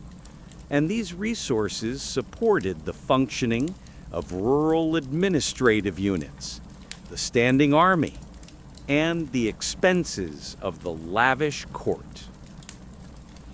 Although agricultural techniques varied across regions, they remained largely unchanged from the pre-imperial period. In most areas, wooden plows or oxen were used to till the soil for grain cultivation. Irrigation systems were quite diverse, ranging from simple water-lifting devices in Egypt to the complex qanat, or underground aqueduct systems that brought water to the arid plateaus of the empire. Some qanats extended for kilometers underground, delivering water taken from mountain aquifers to settlements, relying on gravity. This method significantly reduced evaporation in hot weather. Rural communities were typically organized around kinship ties and local religious practices. Councils, or councils of elders in the villages, managed daily administration, resolved disputes, and organized communal activities like irrigation maintenance or harvesting. Imperial officials intervened only when local mechanisms were insufficient, usually through representatives of the satrap. Urban life was more complex, offering an environment where imperial power was experienced more directly. Large cities had already existed before the Achaemenid Empire. Central cities like Memphis, Babylon, Sardis, and Damascus managed to preserve their unique identities even under imperial rule.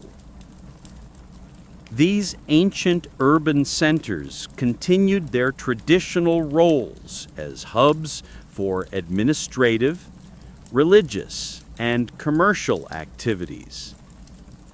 The imperial administration added new administrative layers to the existing city structure.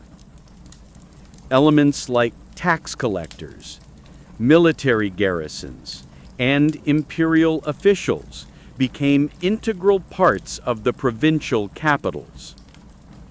The governor's residence often stood out as a structure representing imperial authority, strategically positioned for defense in the city center. Correspondence between local and central administrations was often conducted in Aramaic, the lingua franca of the empire, a task usually undertaken by multilingual scribes. Cities also played a critical role as vital connection points in the extensive trade networks. Furthermore, the standardization of weights, measures, and coinage facilitated interprovincial trade, increasing economic integration. The royal roads were not only used by imperial envoys, but also provided secure and regular travel for merchants. The sea trade network, encompassing coastal cities from the eastern Mediterranean to the Indus Delta, formed the other crucial leg of this integrated commercial system. These connections enabled the exchange of goods across cultural boundaries. Valuable goods such as the fine textiles of Babylon, the glassware of Phoenicia, the ivory of Ethiopia, the gold of India, and even tin from the West circulated in the imperial markets. Archaeological findings also confirmed this cosmopolitan material culture. Elite tombs across the country contained objects originating from different provinces or outside the empire's borders.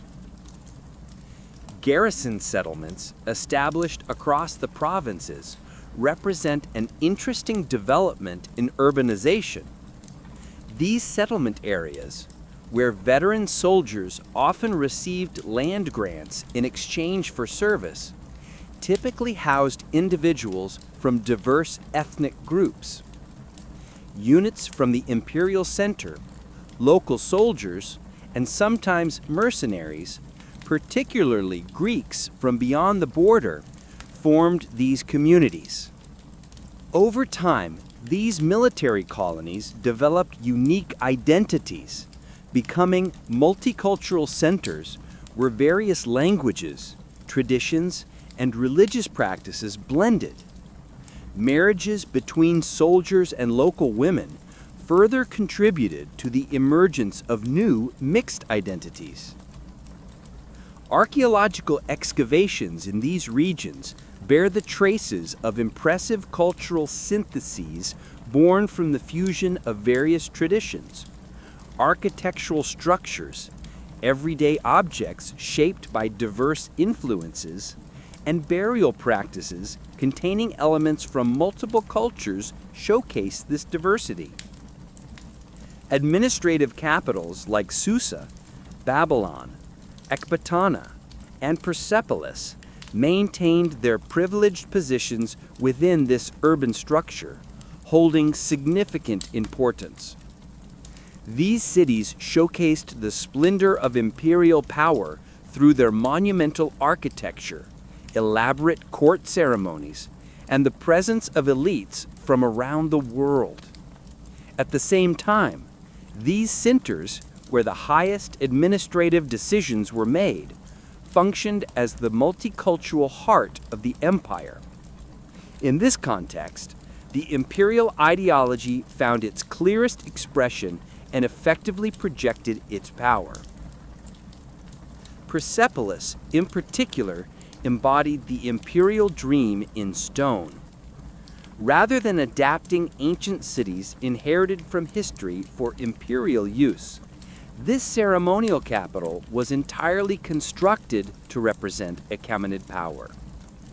With its majestic staircases, colossal high-post-tile halls, and detailed reliefs depicting delegates carrying tribute from all directions, this capital stood out as a physical manifestation of the imperial ideology. Thus, Many peoples were united under a single authority. The social hierarchy within the imperial system blended ethnic diversity with functional balance. At the apex was the great king, who held a near divine status, surrounded by an inner circle of elite families.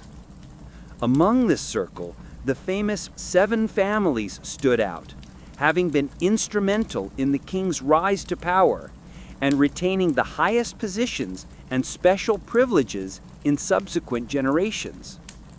This elite group was often selected from the core provinces, but it was not limited to this and evolved into a broader aristocracy. These nobles served as satraps, military commanders, and high officials.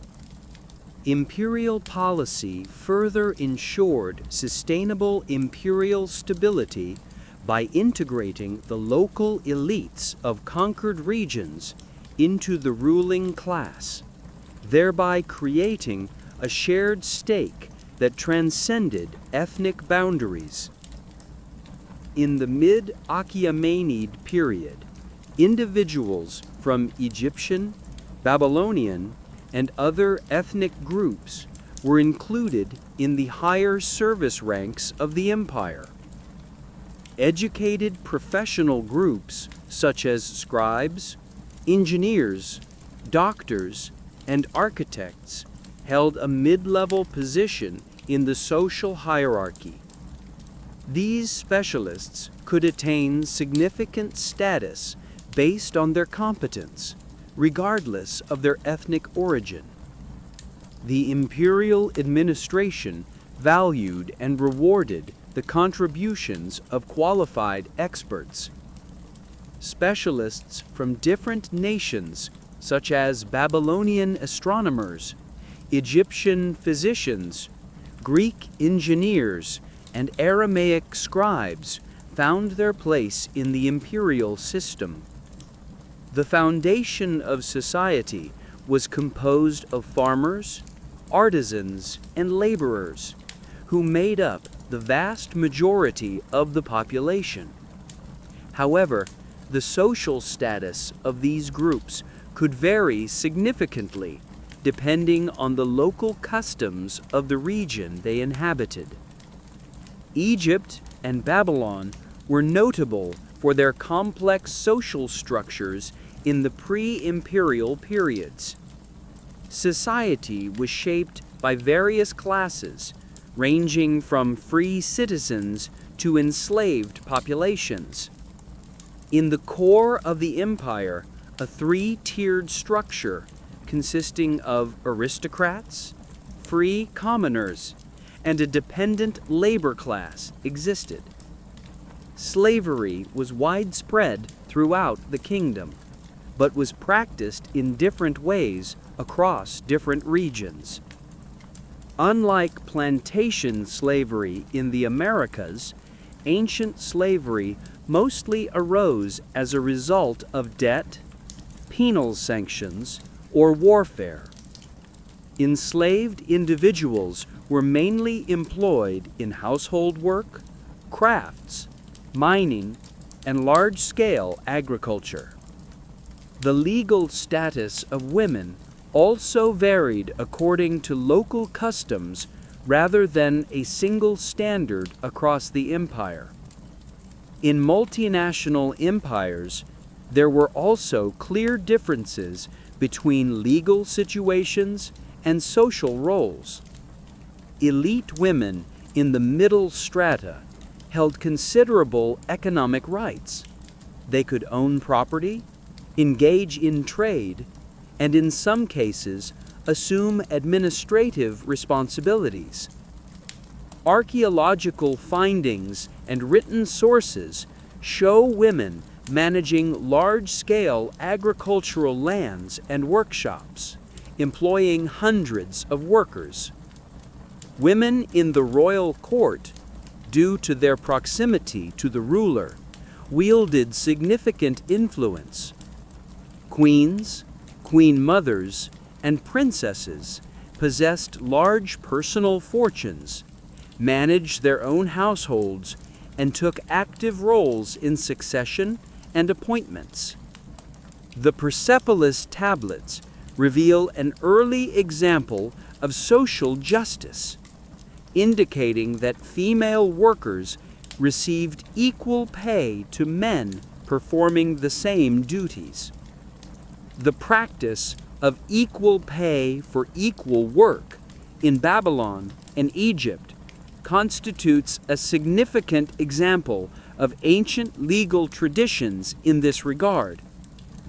Women's inheritance and property rights were frequently protected. Greek observers expressed their astonishment that the freedoms enjoyed by women in many Eastern societies were broader compared to their own culture. Religious life during the Achaemenid period represented the empire's approach to cultural diversity. While the worship of Ahura Mazda in the Zoroastrian faith was central to the imperial ideology, official policy stipulated supporting local religious traditions. Temples dedicated to Marduk in Babylon, Amun in Egypt, or Athena in Greek cities operated under imperial protection and patronage. The story of the Jewish exiles returning to rebuild the Temple of Jerusalem with Cyrus's support is one of the most prominent examples of respect for religious diversity, known from the famous biblical narrative. Thanks to similar policies implemented throughout the empire, Egyptian priests, Babylonian astronomers, Jewish scholars, and Greek oracles continued their duties, some even receiving salaries from the imperial treasury. This religious tolerance reflected both a pragmatic understanding of governance and theological sophistication. While supporting local religious institutions reduced potential theological resistance, many believed that local deities were merely different manifestations or names of universal divine powers. The great king could simultaneously be considered a leader chosen by Ahura Mazda for his people, a representative of Marduk for the Babylonians, and a legitimate pharaoh approved by the Amun for the Egyptians. The level of education and intellectual activity varied greatly by region. Ancient centers of learning like Babylon and Egypt maintained ancient tradition, continuing to contribute to scribal training, astronomical observations, mathematical advancements, and medical knowledge. In the imperial center, education focused on developing practical skills in administrative competence, military leadership, and ethical values. Herodotus states that noble youths learned skills in riding horses, shooting arrows, and telling the truth. Although this statement may seem overly simplistic, it points to the practical orientation of the central education system. Archaeological findings reveal that literacy was widespread among administrators, and that imperial employees in particular needed to be proficient in multiple writing systems. The multilingual structure within the empire allowed for impressive exchanges between different cultures. For example, Babylonian astronomy profoundly influenced Greek philosophy, while Egyptian medical traditions were adopted even in distant regions. The architectural techniques of one region could be used in the construction of structures thousands of kilometers away. Well-organized transportation networks accelerated cultural exchange as well as trade. The Royal Road, extending from Sardis to Susa, supported by relay stations and courier services, formed the backbone of the imperial communication structure. Regional road networks connected provincial centers to surrounding settlements, while sea routes played a critical role in linking coastal cities to the Mediterranean and beyond.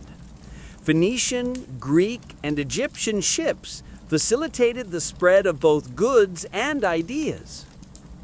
Travel records from the era depict a world where administrators, merchants, and artisans could move across vast distances with ease. A clay tablet from Persepolis could serve as a document to provide support for an Egyptian architect traveling to the imperial capital. Similarly, a Babylonian astronomer visiting distant observation points or a young noble coming to serve the court showcased the regional diversity and the functionality of the standardized material culture within the interconnected kingdom. Imperial coinage circulated beyond provincial borders, facilitating trade and the spread of luxury goods. Products such as fine textiles, metalwork, and jewelry encouraged the development of international styles appealing to elites across all regions, forming a shared aesthetic sense. Nevertheless, local craft traditions continued to grow while preserving their unique characteristics, even while absorbing influences from other cultures. This balance of harmony and diversity in material culture reflected the administration's flexibility and inclusive approach. The empire had built a unique system that allowed for the maintenance of differences while preserving overall harmony for the common people. One of its greatest achievements was maintaining long-term peace across vast geographies. In regions previously marked by intense conflict, this environment of tranquility, known as the Pax Persica, Persian peace, significantly reduced piracy, brigandage, and interprovincial warfare, boosting agricultural production, trade, and cultural development. Life under Achaemenid rule was neither a perpetual utopia nor a strict regime of oppression. It offered different experiences depending on one's social status, occupation, and the era in which they lived. However, compared to its predecessors and successors, this empire demonstrated an extraordinary tolerance for diversity while maintaining the complex administrative structures required for governance across 3 continents. The empire, founded by Cyrus, administratively refined by his successors, tested under Xerxes, and maintained by later rulers, established an order where millions of people experienced a blend of local traditions and imperial innovations. This holistic framework symbolizes much more than just royal successions or military campaigns. It represents the most enduring legacy of history's first great multinational empire. The material culture created during the Achaemenid Empire is perhaps the element that provides the clearest link to this ancient civilization.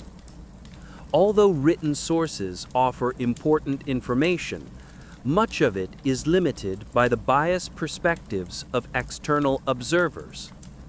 The art and architecture of the empire, on the other hand, illuminate the past with unique voices, conveying both their self-perception and the image they wished to project to audiences both internal and external. In understanding its artistic achievements, grasping its revolutionary aspects constitutes the first stage.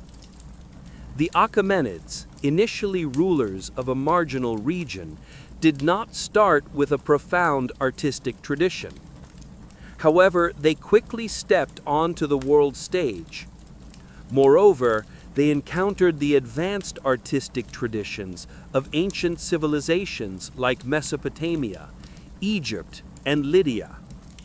Rather than following any single tradition during this process, They synthesized elements from different cultures, producing something unique.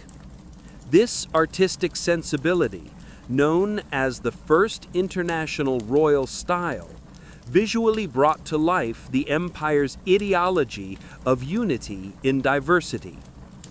Mesopotamian influence contributed to the monumental scale and certain iconographic elements.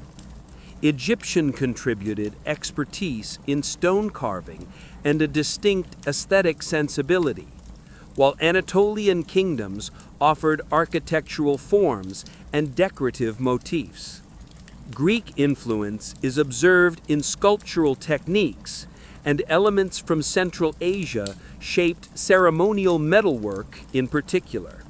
All these elements blended with the local traditions of the Iranian plateau, creating a unique visual language that made the empire distinct and instantly recognizable. This multifaceted artistic approach is concretely displayed especially at Persepolis, the empire's ceremonial center. Large communities, comprised of many peoples, gathered in these magnificent spaces, and the artistic and architectural innovations made here created a powerful impact. For example, visitors ascended the grand staircase with a certain solemnity by climbing wide steps before entering the structure. This approach was far removed from the intimidating nature of monuments in Mesopotamia or Egypt. The design, which allowed for a unique procession atop the staircase, greeted visitors with a calming sensation. At the entrance gate stood massive stone lamassu. These human-headed, winged bull statues were adapted from the Assyrian tradition, modified and reinterpreted with a distinctly imperial style. The Apadana, or audience hall, opening behind the gate, offered a vast space supported by columns.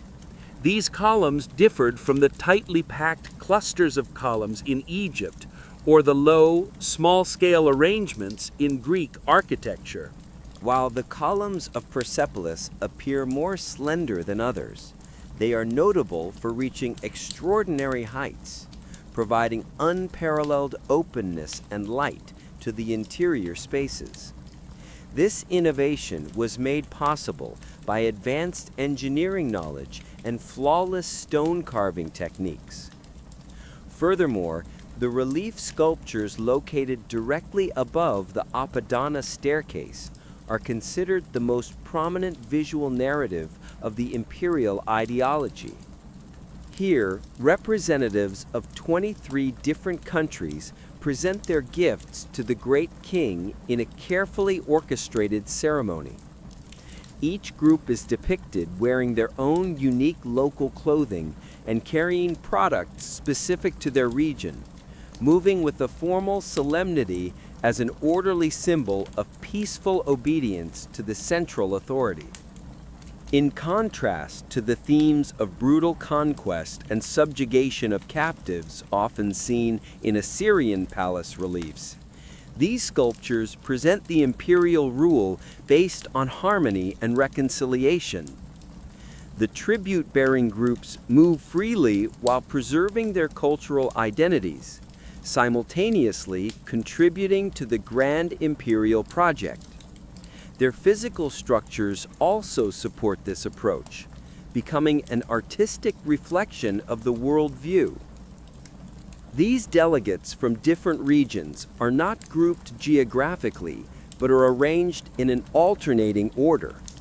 This arrangement visually reinforces the message that diverse peoples are united under a single authority. The craftsmanship in the reliefs displays extraordinary precision and delicacy.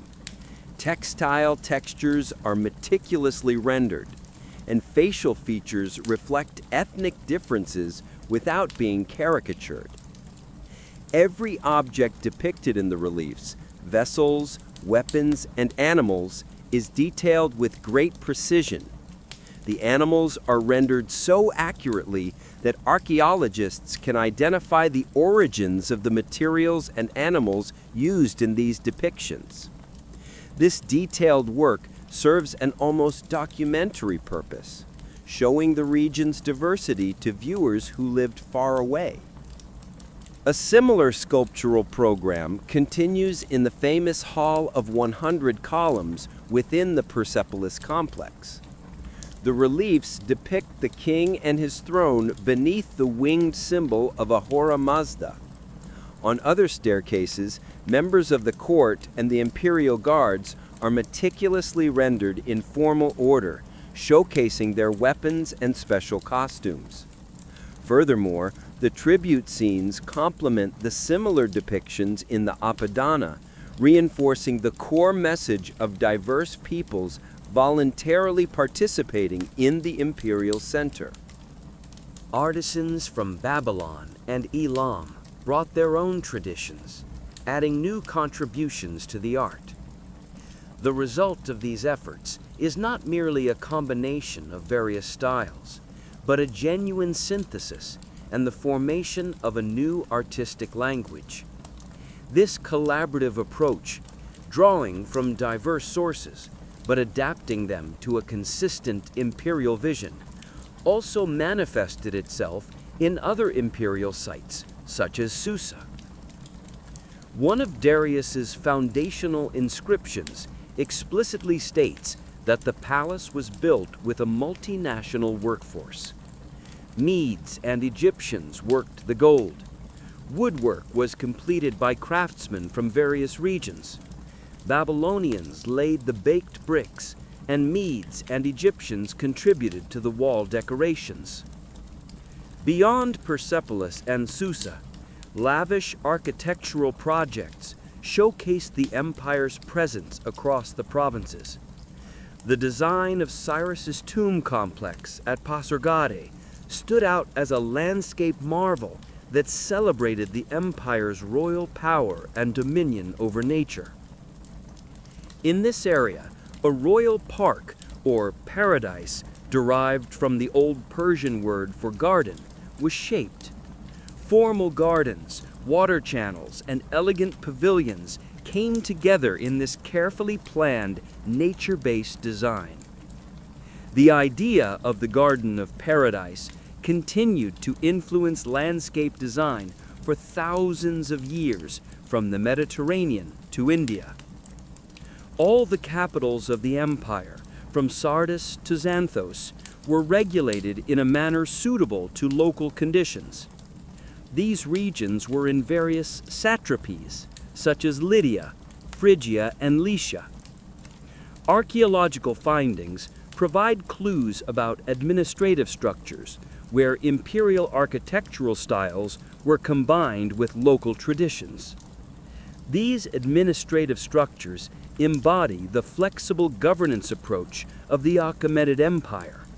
Central authority was maintained, while local practices were also accommodated.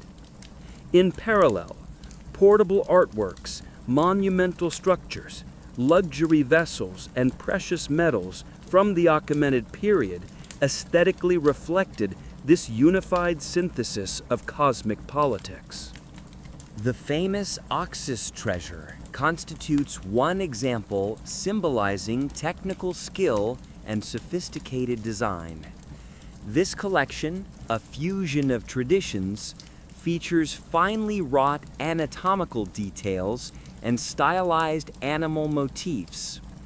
Among the most prominent objects showcasing these details is the drinking vessel, or rhyton, which frequently features striking attachments on the forepart of an animal figure.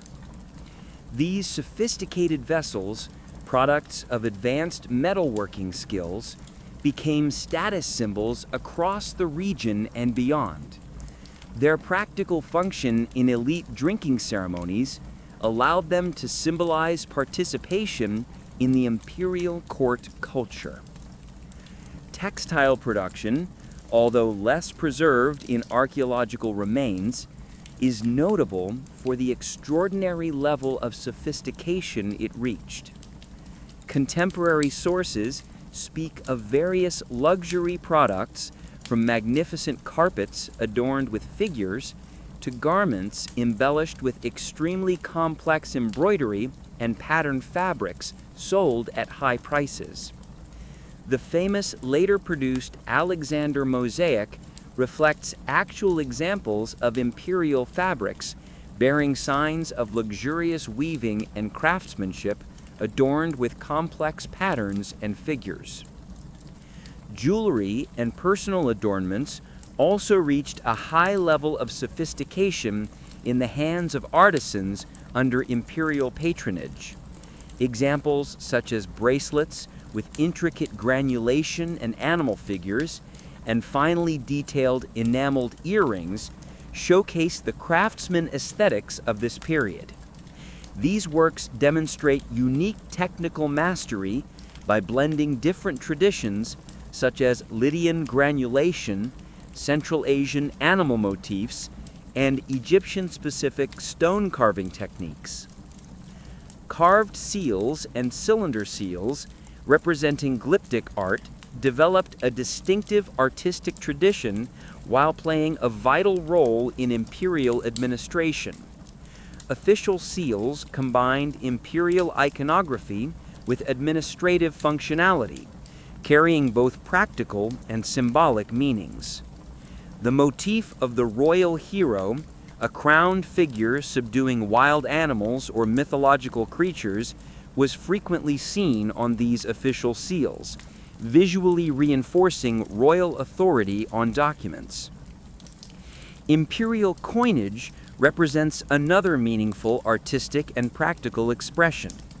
Works of this tradition, initiated by Cyrus's son, include gold Daric and silver Siglos designs.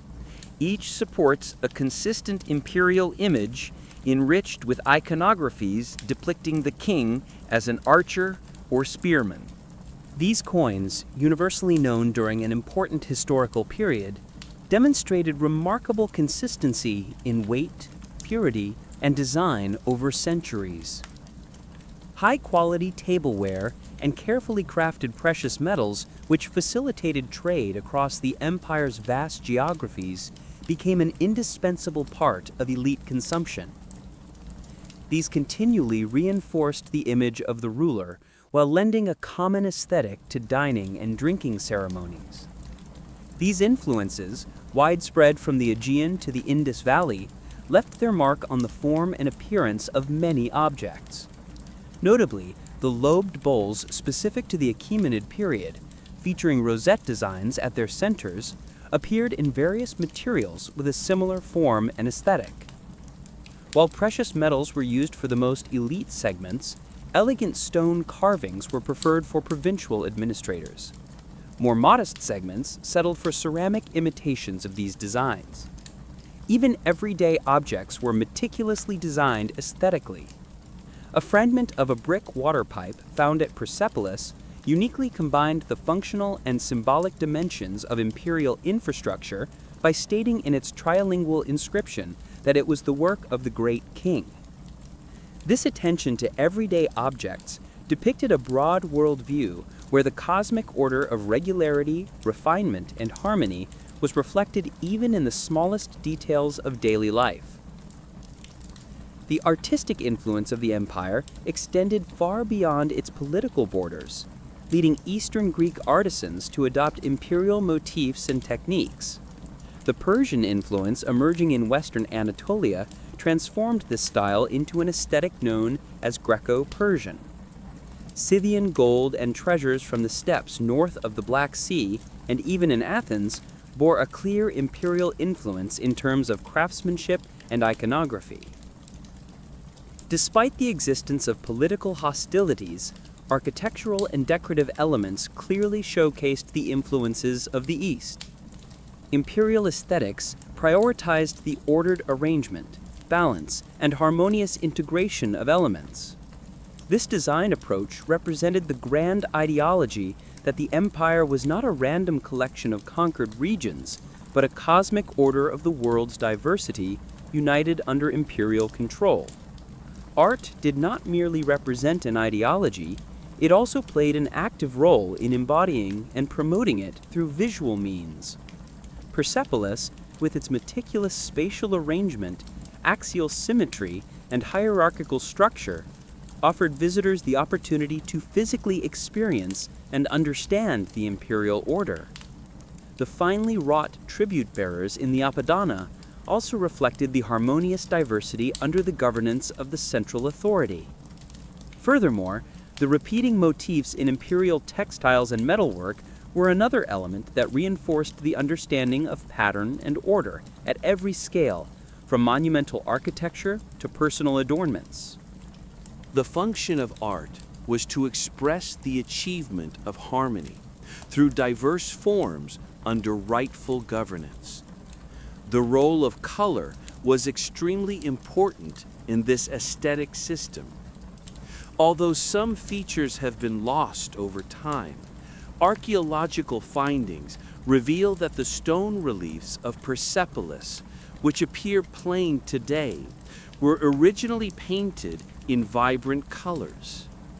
Architectural elements were diversified with blue glazed bricks and colored textile components, even including gold accessories. This multicolored reality, which can be partially reconstructed today, created a sensorially captivating effect on visitors while also conveying imperial messages through the symbolic power of colors, music, dance, and performance. On the other hand, more ephemeral elements than painted surfaces included the ceremonial structures of imperial rituals and self-reclamation presentations. Texts from the period describe intricate court music created with instruments brought from all regions of the empire.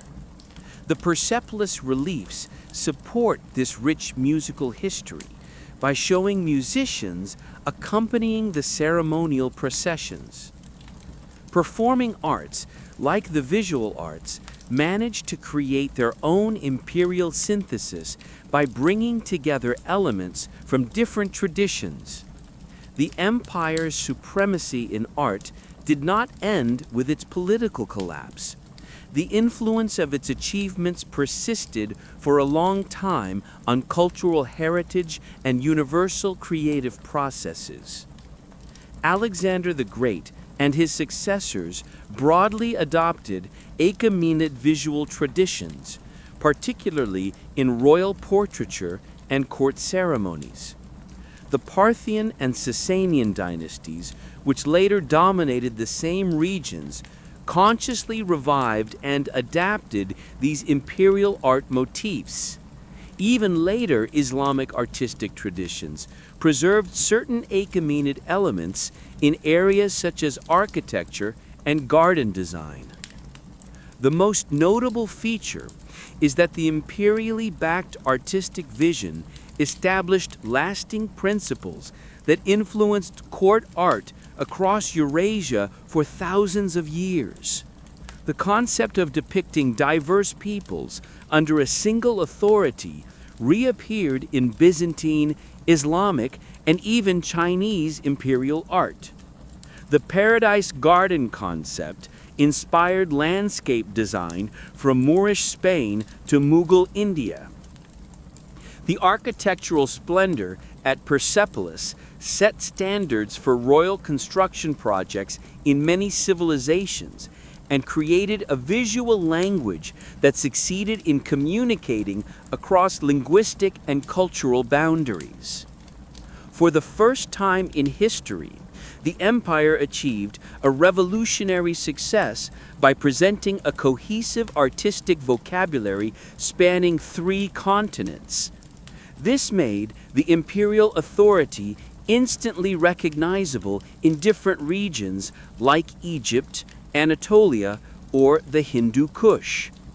This visual consistency offered a unifying characteristic to regions containing diverse languages and cultures. The technological advancements supporting artistic innovations also deserve special mention. For example, the massive stone blocks exceeding 100 tons used at Persepolis required high-level quarrying, transportation, and lifting techniques, and the cuts were executed with millimeter precision. The engineering knowledge required for such detailed work benefited from the traditions of Egypt and Mesopotamia, but succeeded in advancing this knowledge even further.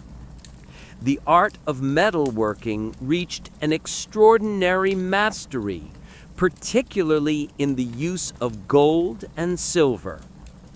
In imperial workshops, extremely complex forms were created using techniques like chasing, hammering, and repoussé.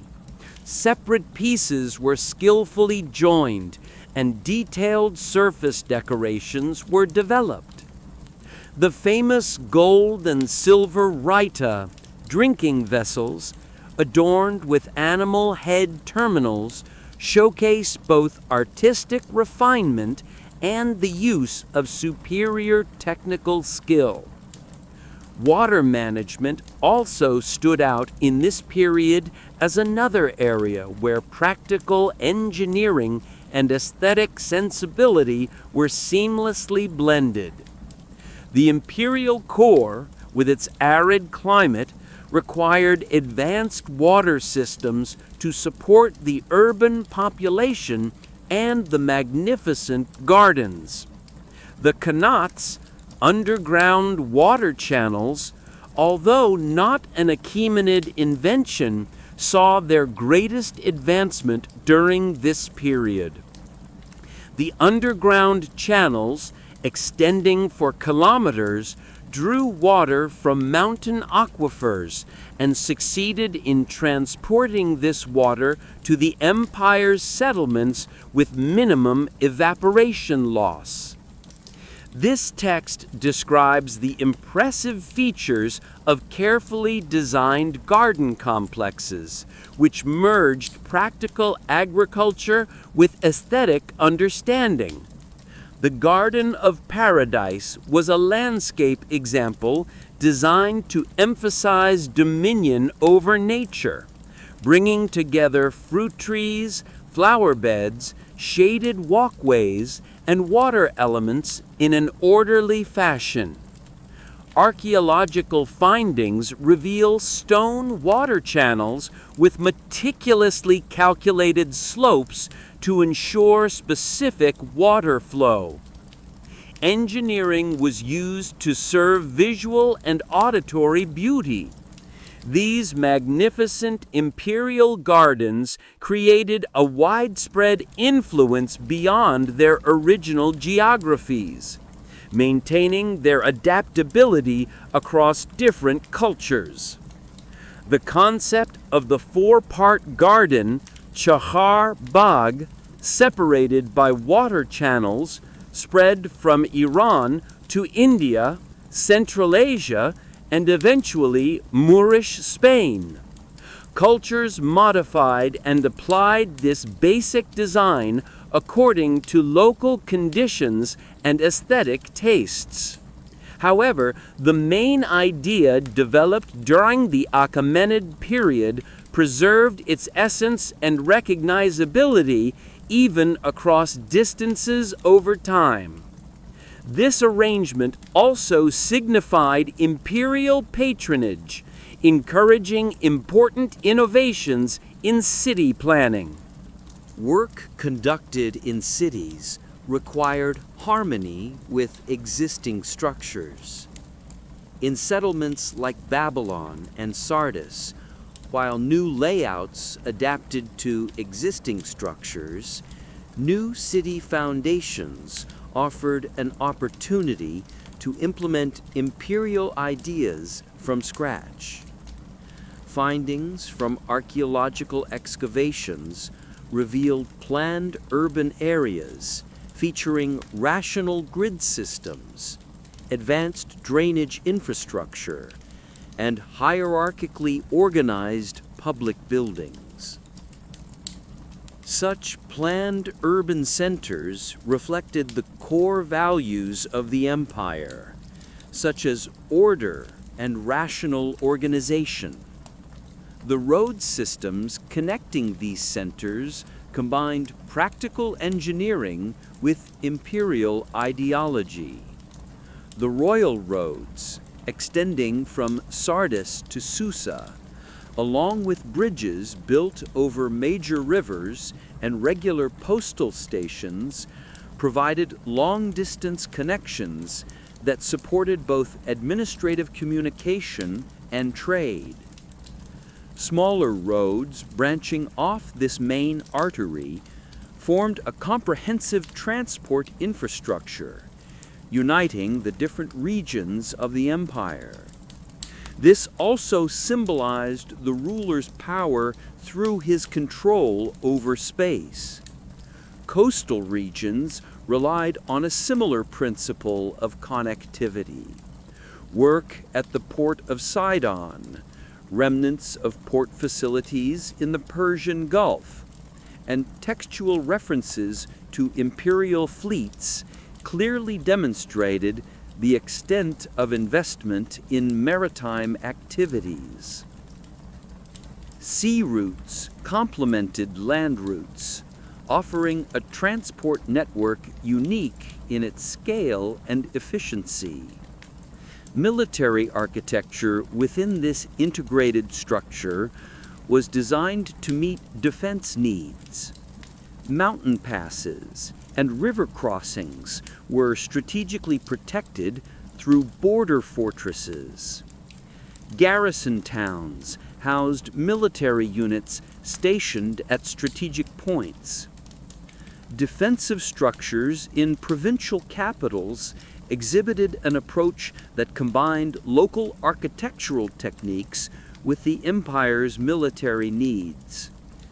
Military architecture built with mud brick in Mesopotamia highlighted the flexibility of this style.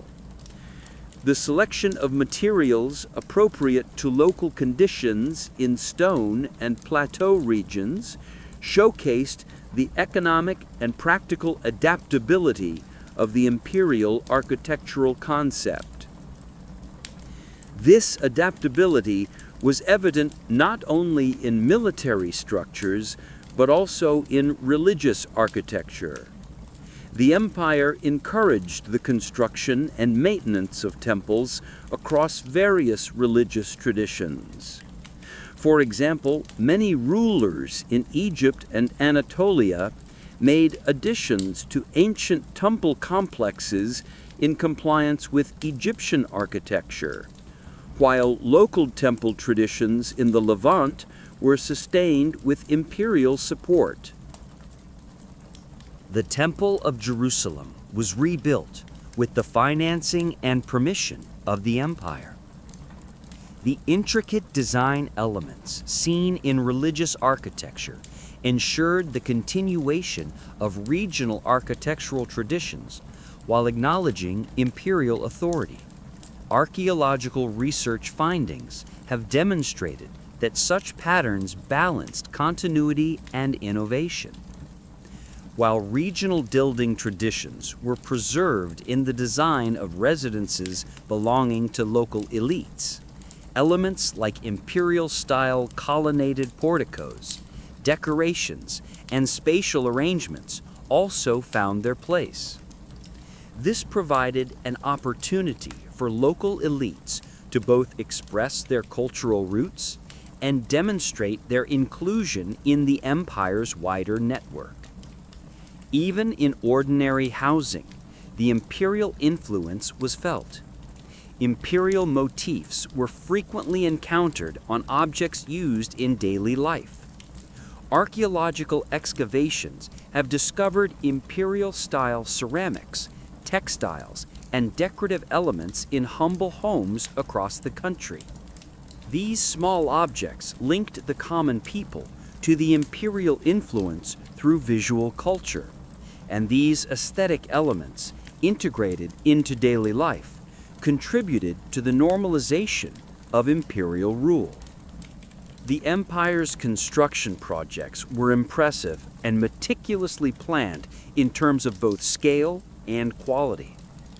Documents from Persepolis reveal how the workforce was organized, how materials were procured, and the details of payments to workers for large-scale projects. Experts from different geographies were brought together for these projects.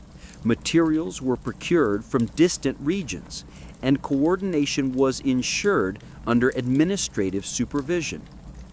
The logistical success of managing this multicultural workforce was as admirable as the resulting architecture. The raw materials used in these projects were often transported over vast distances. An inscription detailing the foundation of the Susa Palace documented the importation of cedar wood from Lebanon, gold from Sardis and Bactria, lapis lazuli and agate from Sogdiana, turquoise from Turkmenistan, silver and ebony from Egypt, ivory from Ethiopia and India, and ornate stones from Ionia. This global material procurement physically unified the empire's vast geographical reach while demonstrating its logistical capacity. The origins of the workers who produced the imperial monuments and luxury goods were as diverse as their sources. Administrative records list the names of artisans from across the country: Egyptian stonemasons, Lydian goldsmiths, Babylonian bricklayers, and Ionian sculptors. These artisans worked side by side on imperial projects, forming a collective production process. Their joint efforts led to the birth of a distinctive imperial style, blending techniques and aesthetic elements derived from different traditions.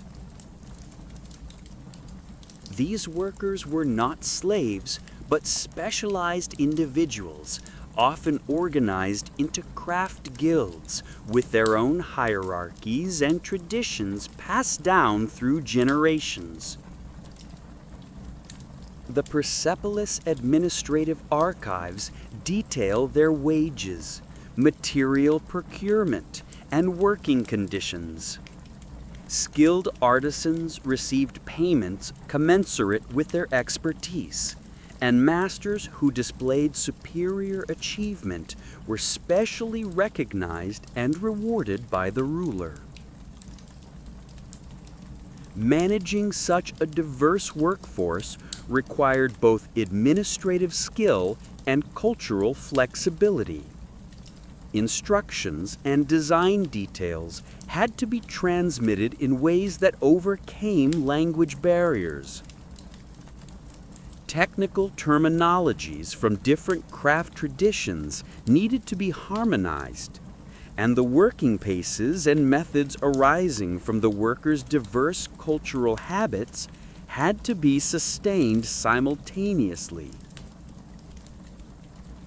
The ability to overcome all these difficulties and produce stylistically consistent monuments and artifacts represented a significant achievement in cross-cultural governance. The empire's art program not only achieved aesthetic excellence by creating a unique visual language, but also served practical purposes that supported political strategy. By utilizing elements from different traditions, it helped ensure legitimacy across vast geographies. By reflecting the imperial ideology through visual expressions, it transcended language barriers and demonstrated that the cultural heritages of diverse peoples were valued and recognized. This artistic approach, which conveyed political messages even to the vast segments of the populace who could not read the official inscriptions, became a tool that reinforced the empire's symbolic and political presence. When we evaluate the empire's art and architecture, it is clear that these fields produced physical spaces and objects that embodied the ideological foundations of the empire. This proposition, which emphasized that diverse peoples could be part of a larger unified structure while retaining their unique identities, is supported by elements such as the diversity depicted in the Apadana. The harmonious combination of architectural details from different traditions and the creation of balanced compositions at every scale visually reinforced the central imperial ideology. The built environment encountered by Alexander the Great upon his entry into Persepolis in 330 BCE offered an unprecedented splendor, advanced techniques, and ideological coherence. Despite the cultural prejudices created in the Greek world by the luxury of the East, even Greek sources acknowledged the impact of these monuments. Although much of the splendor was destroyed by the burning of the palace complex, archaeological remnants convey the impact of the original structure to some degree. Whether this destruction occurred by Alexander's specific command or as a result of an uncontrolled event remains uncertain, but the impact created was not forgotten for a long time. In the ensuing centuries, this artistic and architectural legacy deeply influenced subsequent cultural traditions across Eurasia. The Seleucids, who governed Alexander's former territories, continued to adopt and use many Achaemenid architectural elements. The Parthians and Sasanians also consciously revived and adapted certain imperial motifs as part of their claim to a legitimate heritage. Later Islamic architectural traditions that dominated these regions preserved this legacy, particularly in areas such as palace design, garden layouts, and decorative elements.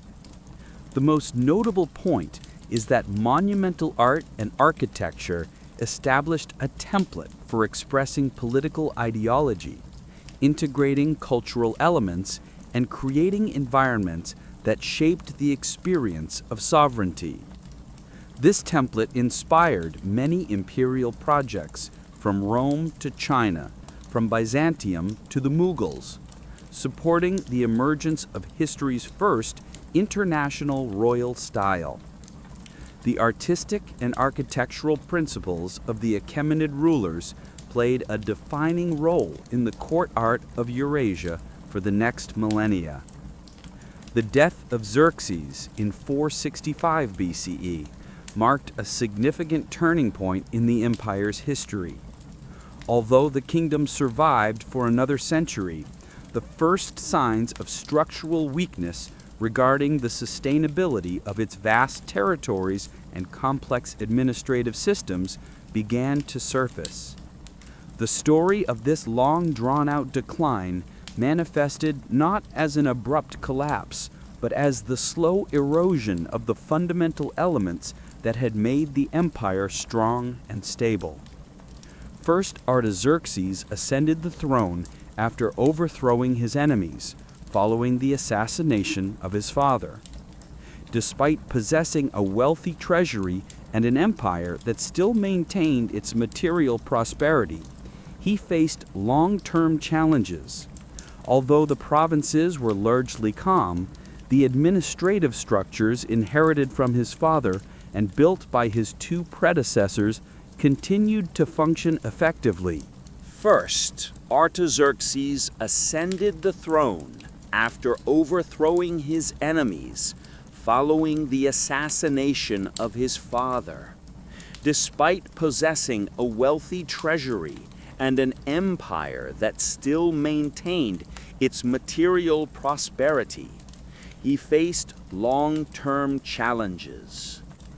Although the provinces were largely calm, the administrative structures inherited from his father and built by his two predecessors continued to function effectively. However, threats both internal and external severely tested Artaxerxes' abilities, particularly in Egypt. In Egypt, historically one of the most troublesome provinces, a revolt erupted under the leadership of a local leader named Inaros, who was supported by Athens. Emboldened by their victories against Xerxes and having established a maritime empire in the eastern Mediterranean, the Athenians saw a great opportunity to undermine imperial authority in this wealthy province. Although the revolt was eventually suppressed, this event clearly demonstrated both provincial discontent and Athens's rising ambitions. Artaxerxes responded to these challenges with meticulous and strategic diplomacy. For instance, he avoided launching a new, costly direct attack on the Greek mainland. Instead, he used gold as his primary weapon, providing financial support to Sparta and other Greek cities opposed to Athenian control. Thus, he further deepened the existing divisions within the Greek world. This policy of fueling competition among the Greek city-states was continued by subsequent rulers and proved to be much less costly than direct military intervention. By 449 BCE, relations between Athens and the empire were formalized with the Peace of Callias Treaty. However, the details of this agreement remain debated among historians.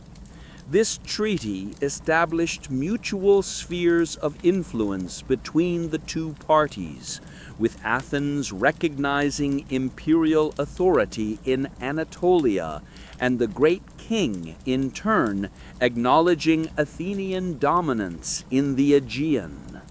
This pragmatic approach demonstrates diplomatic flexibility, focusing on core interests rather than vendettas. Maintaining central authority over powerful satraps in distant provinces within the empire was a constant challenge.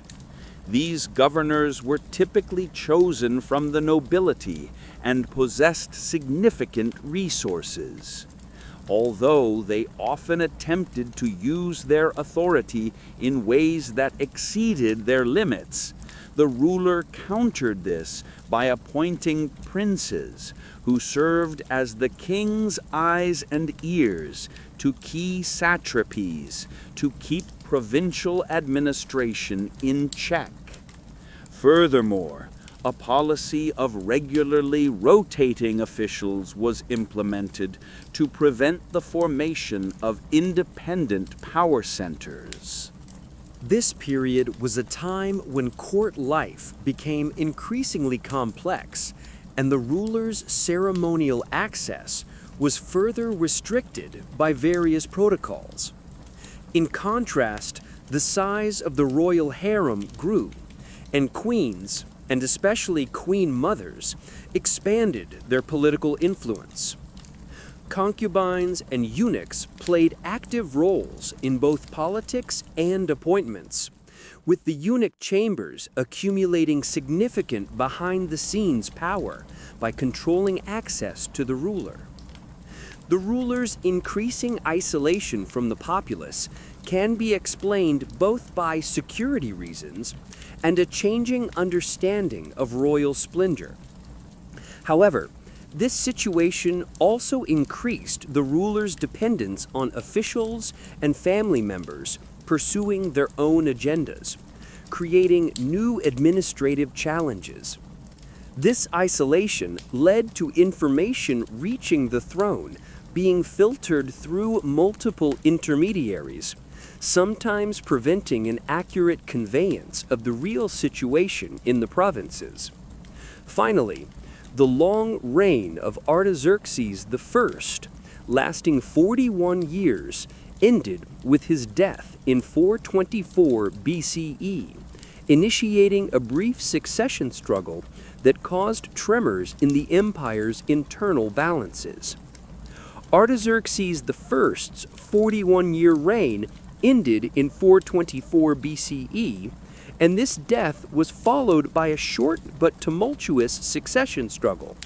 Xerxes II was only on the throne for 45 days before being assassinated by his half-brother Sugdianus.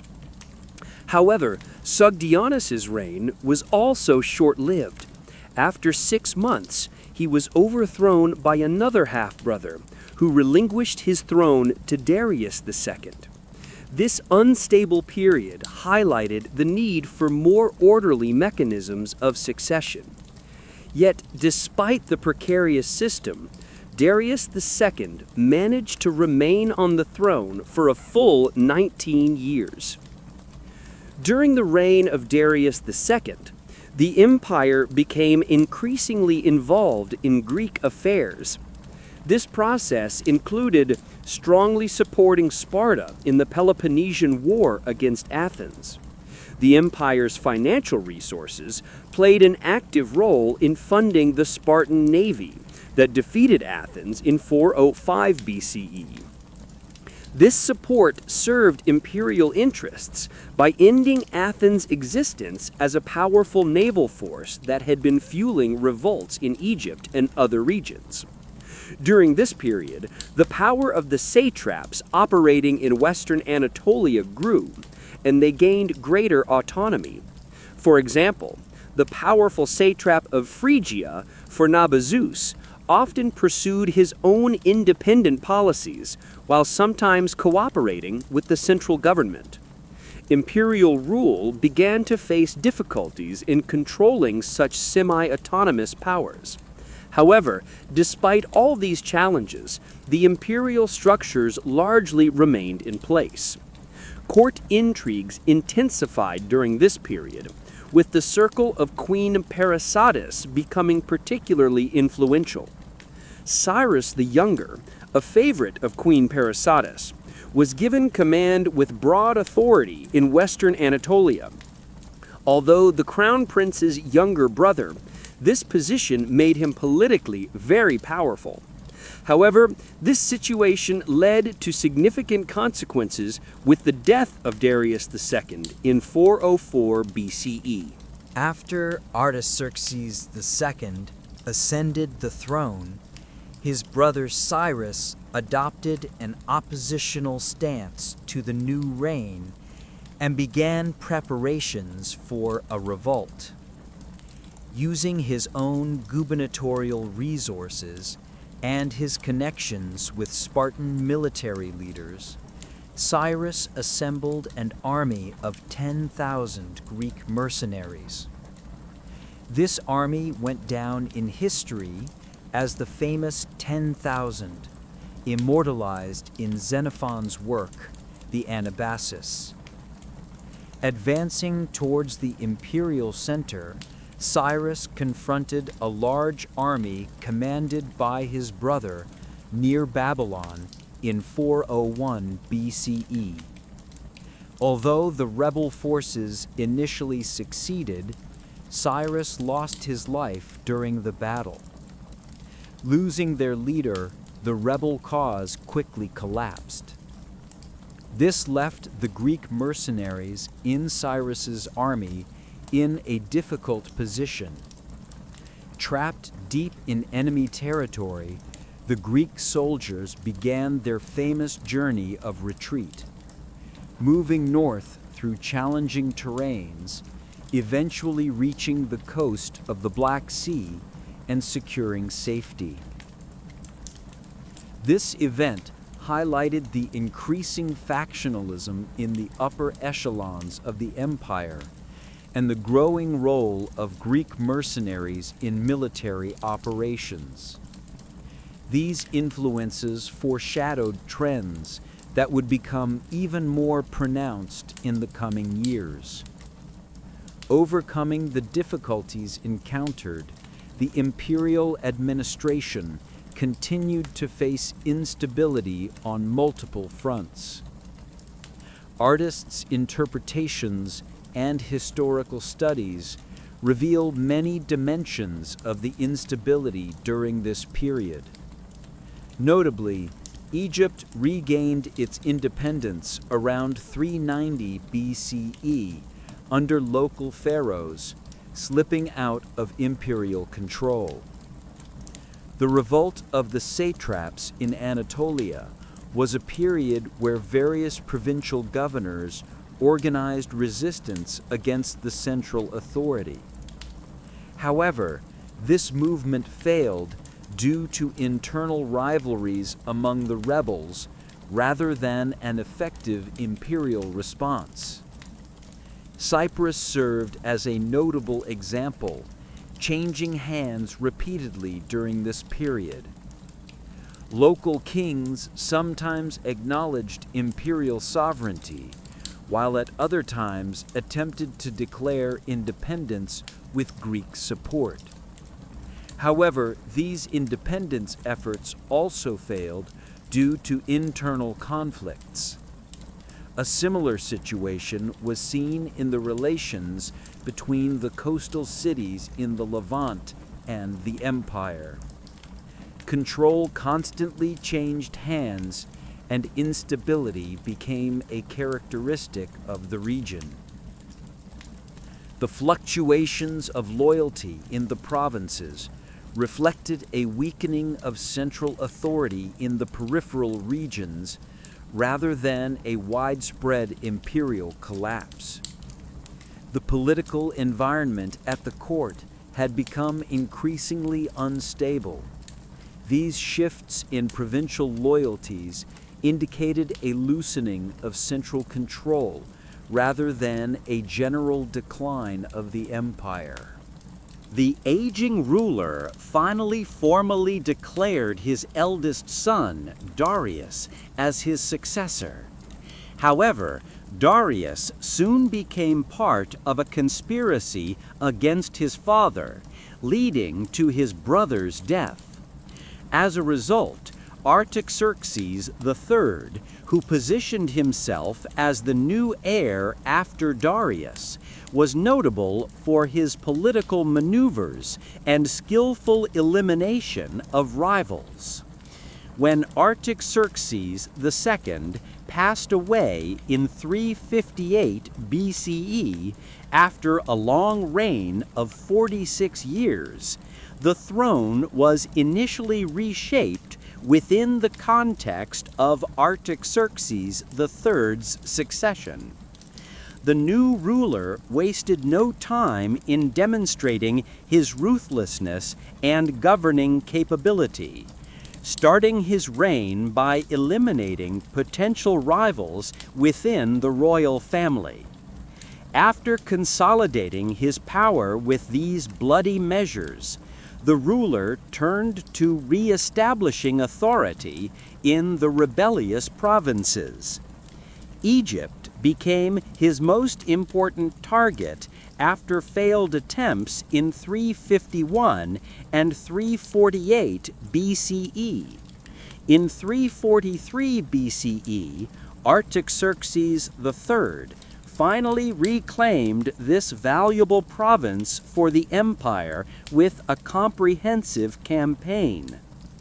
This victory ended Egypt's 60-year period of independence, proving that imperial military strength could still be effective when properly managed.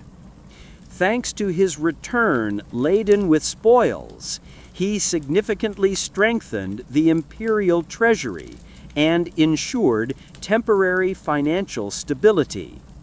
However, despite these significant achievements, the situation remained uncertain as the fundamental power of the empire continued to erode.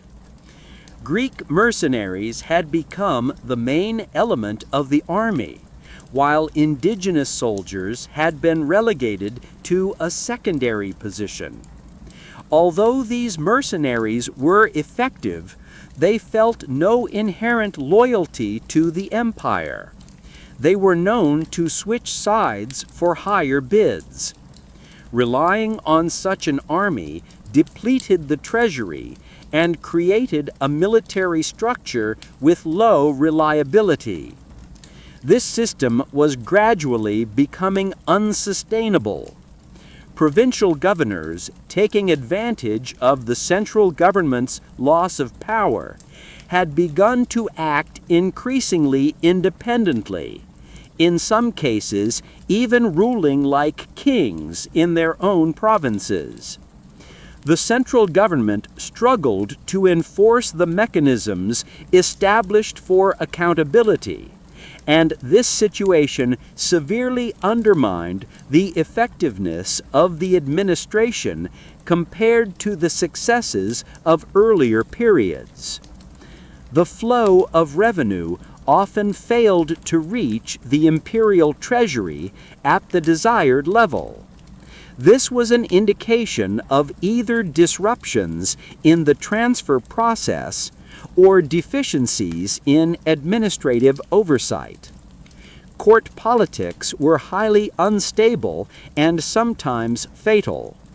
In 338 BCE, Artaxerxes III fell victim to court intrigues orchestrated by the eunuch Bagoas, who placed the king's youngest son on the throne as a puppet ruler. 2 years later, when he attempted to assert his own independence, he was eliminated by another assassination, poisoned, and the throne was transferred to Darius III, a distant cousin of the royal family. This new ruler had proven himself as a military leader and quickly abolished the influence of the eunuch system to solidify his authority. However, he was forced to fight fiercely to maintain his power when an unexpected threat emerged. In the spring of 334 BCE, King Alexander of Macedon crossed the Hellespont with an army of approximately 40,000 men, launching the campaign that would initiate the empire's downfall. The swift collapse of imperial resistance before Alexander's advance into Anatolia is often viewed as confirmation of this inevitable collapse. However, the Battle of the Granicus River requires a deeper critique, for after Alexander's landing, the imperial forces mounted an effective resistance, nearly managing to kill the Macedonian leader. In the initial stages of the Battle of Issus in 333 BCE, Darius III first managed to resist Alexander's army by developing a strong strategy. However, the advantage shifted in the face of Alexander's tactical innovations.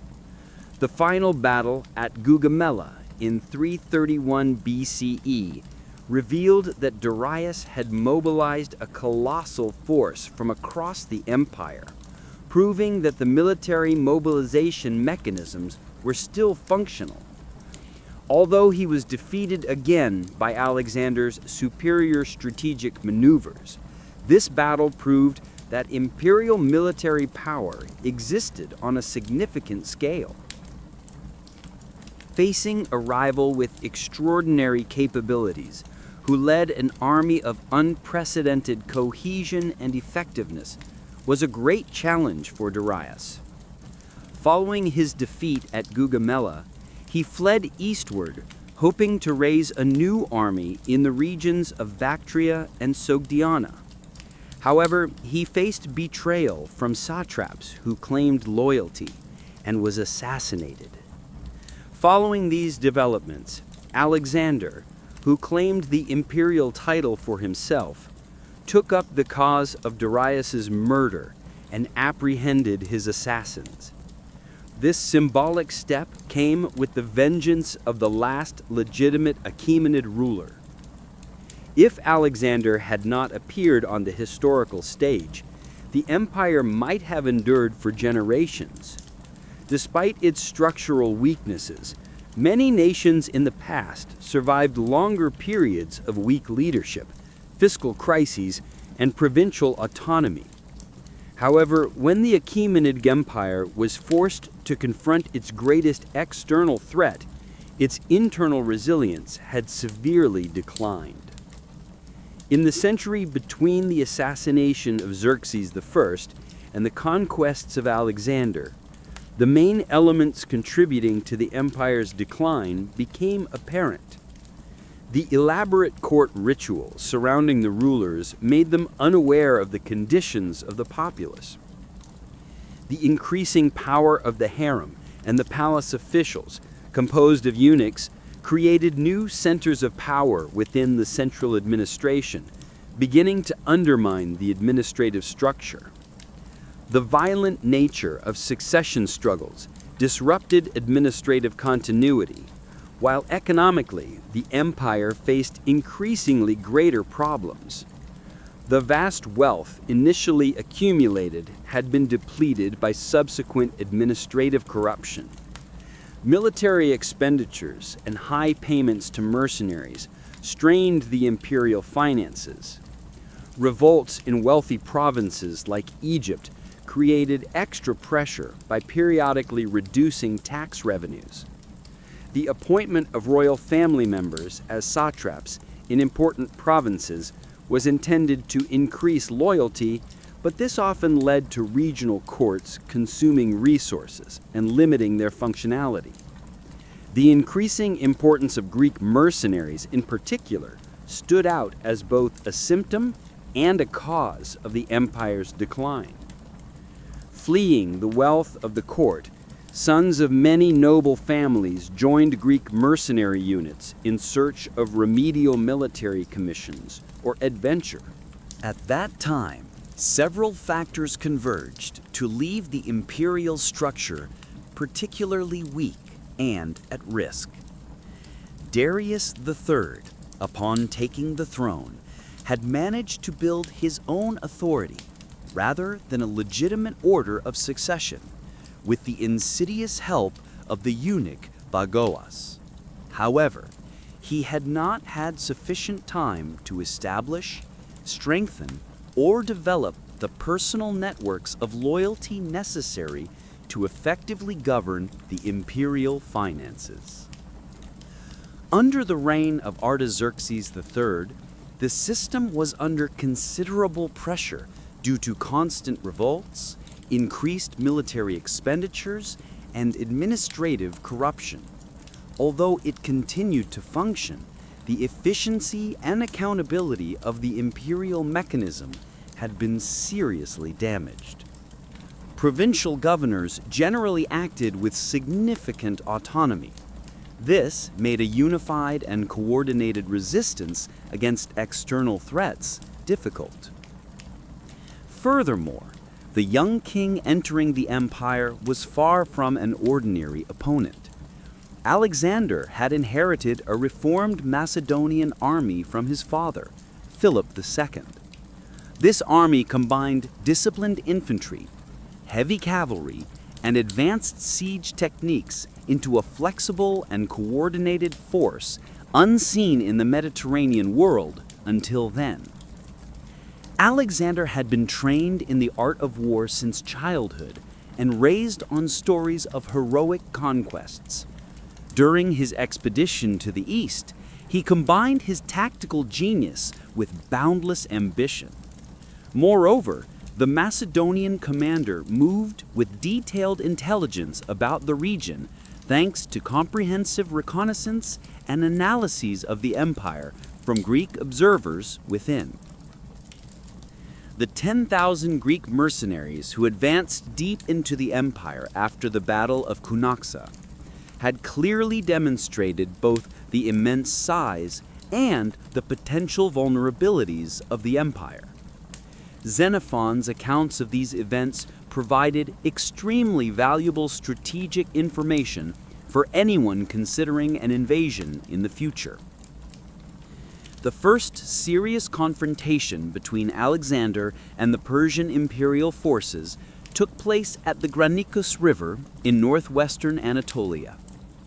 Shortly after the Macedonians crossed the river, the local satraps had mobilized an army of about 20,000 men, including Greek mercenaries, to oppose the invaders.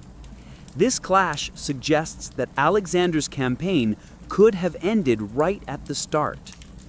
During the initial cavalry charge, a potentially fatal blow was struck at Alexander's helmet, but his life was saved by the swift intervention of one of his commanders.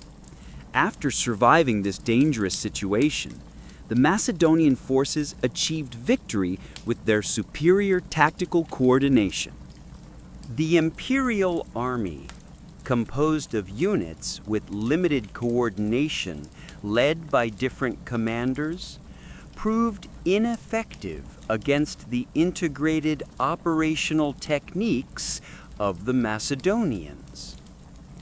The combined arms approach of Alexander's army repeatedly nullified the numerical superiority of the imperial forces, and this tactical advantage was repeated many times throughout the subsequent campaign.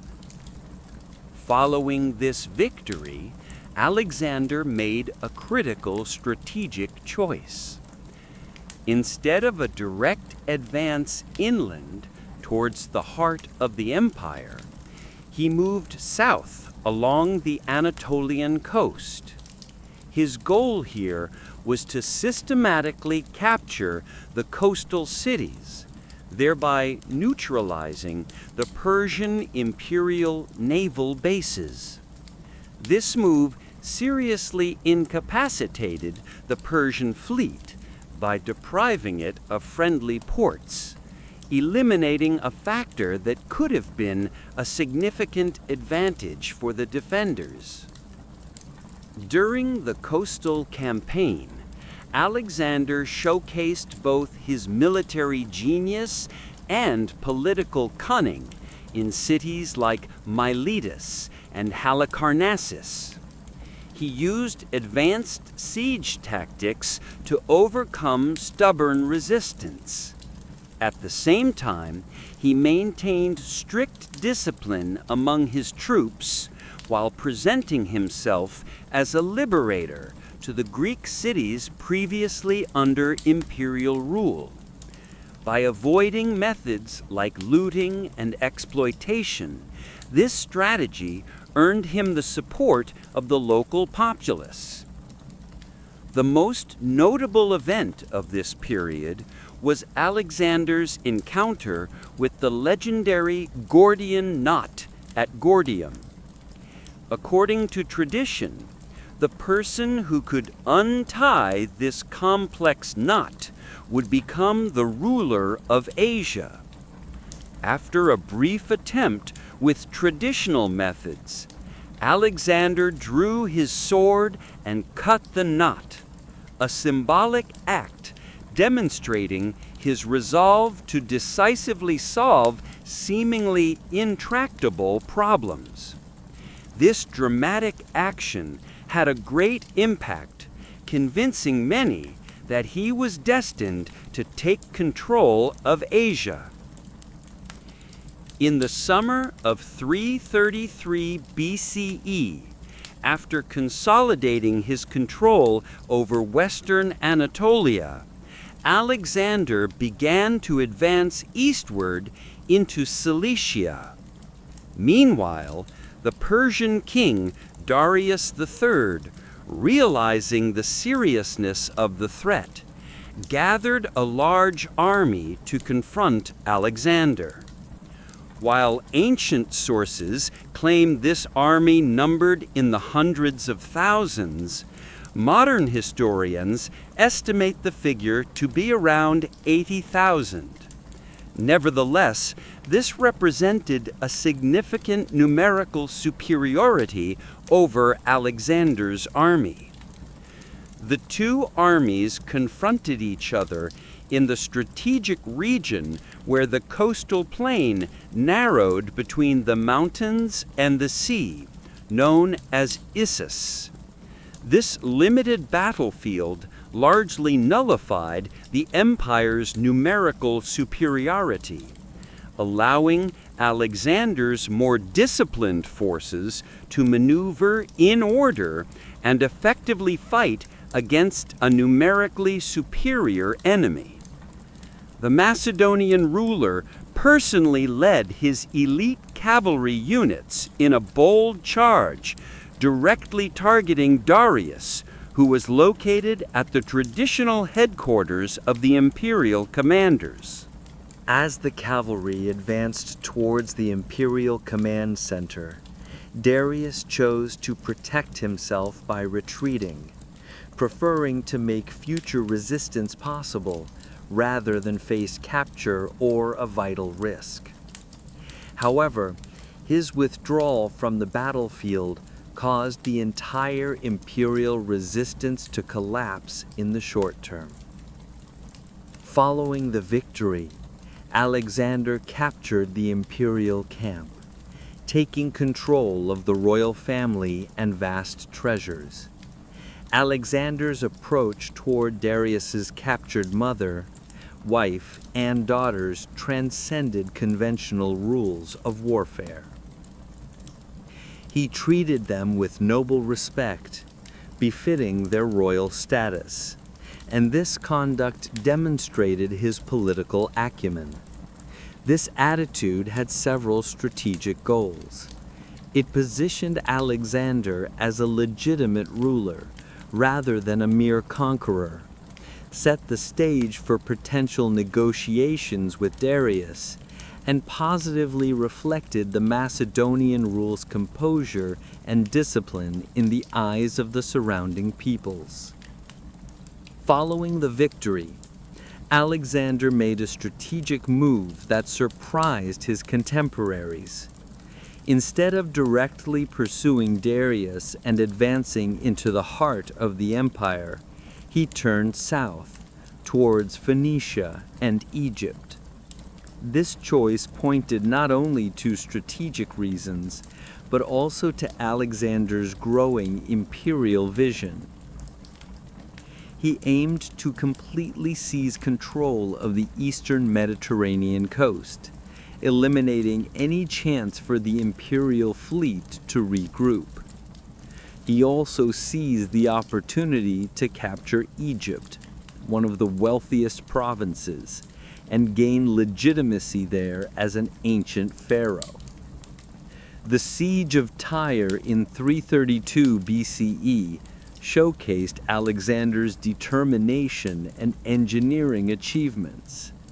This Venetian island, protected by massive walls and surrounded by the sea, had resisted many siege attempts throughout history. However, Alexander's innovative tactics and perseverance overcame this resistance, bringing him victory.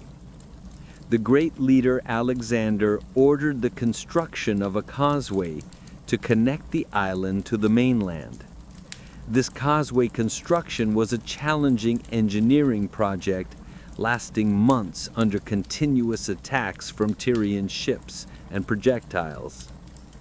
When the causeway finally reached the island, Alexander skillfully coordinated siege towers, battering rams, and naval forces, managing to breach Tyre's defenses. He sent a very clear message with the harsh treatment he meted out to the conquered city. Thousands of male warriors who participated in the resistance were executed, and women and children were sold into slavery. This action created a contradiction with the mercy he had previously shown to those who surrendered. With the fall of Gaza, the last major imperial fortress on the Mediterranean coast after a long siege, Alexander completely secured the eastern Mediterranean. When he entered Egypt, he encountered almost no resistance. The Egyptians, having recently been reconquered, viewed imperial rule as oppressive and a foreign occupation. However, they approached Alexander as a liberator, recognizing him as Pharaoh and the son of the sun god. With this gesture, the Egyptian priests legitimized his rule. During this time, Alexander laid the foundations of Alexandria, the first and most famous of the many cities he planned to establish during his conquests. Located on the western edge of the Nile Delta, this city was notable for its excellent harbor features. This city eventually became the most important commercial and intellectual center of the Mediterranean, serving as a lasting reminder of Alexander's vision to harmoniously blend Greek and Eastern cultures. He also made a historic visit to the Oracle of Amun in the Siwa oasis deep in the Libyan desert.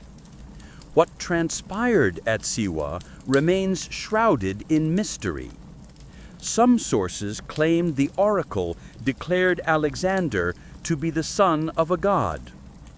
It was evident that this visit held great personal and spiritual significance for him. Alexander began to see himself not merely as a military leader, but as a figure of cosmic importance, chosen by divine powers, with a great mission to transform the world. In the spring of 331 BCE, Alexander had completely solidified his control over the eastern Mediterranean coastline and added the wealth of Egypt to his treasury. His attention now turned to the imperial center and the Persian king Darius. Darius had gained time to prepare an even larger army with resources obtained from the upper satrapies region. Medes, Persians, Bactrians, Sakas, Dahai, and others, the imperial armies were gathered on the plains of northern Mesopotamia. However, Darius had skillfully chosen the battlefield near Gaugamela. This was an open and wide plain where his superior forces, especially his cavalry units and scythed chariots, could move freely. It offered complete strategic freedom. He even smoothed out the terrain to favor the charge of the scythed chariots, turning the conditions to his advantage. On the morning of October 1, 331 BCE, all the pieces for the great battle that would determine the fate of the empire were in place. The two armies faced each other on the wide plain. The imperial forces, with their numerical superiority, dwarfed the Macedonian army, threatening Alexander's lines with their wide flanks and increasing the risk of encirclement. This situation did not escape the notice of Alexander's experienced advisors. Alexander, rejecting a night attack to negate the opponent's advantage, decided to conduct the pitched battle during the day, declaring his resolve, "I will not steal my victory." When the battle began, Darius drove the scythed chariots towards the main units, aiming to disrupt the Macedonian formations. Alexander's well-trained troops, to counter this threat, opened their ranks to allow the chariots to pass without harm, then quickly closed them again. The failure of the chariots in this maneuver was just the beginning of the tactical disappointments for the empire on this decisive day. The main battle unfolded according to Alexander's detailed plan. Darius had reinforced his left flank to counter the anticipated attack by the Macedonian cavalry. As the Macedonian line advanced at an angle, Alexander subtly shifted his elite forces to the right. The imperial units on the left flank, following this movement, unwittingly created a gap in their own line. Alexander seized this opportunity, arranging his companion cavalry in a wedge formation and charging into the center of the imperial line, where Darius's main command headquarters was located. At the same time, the Macedonian infantry engaged the imperial troops face to face, preventing them from closing the gap and supporting Alexander's direct advance toward the command center. The reliance of various imperial units on central leadership contrasted with the more integrated structure of the Macedonian army deepened the vulnerabilities. Seeing the Macedonian cavalry rapidly approaching his position, Darius chose to retreat again rather than risk capture. This flight caused panic and confusion in the surrounding units, whose effect quickly spread to the center and right flank of the imperial line. Meanwhile, the cavalry on the imperial left successfully breached the Macedonian line and reached the baggage train. However, this limited tactical success was too late to change the course of the battle.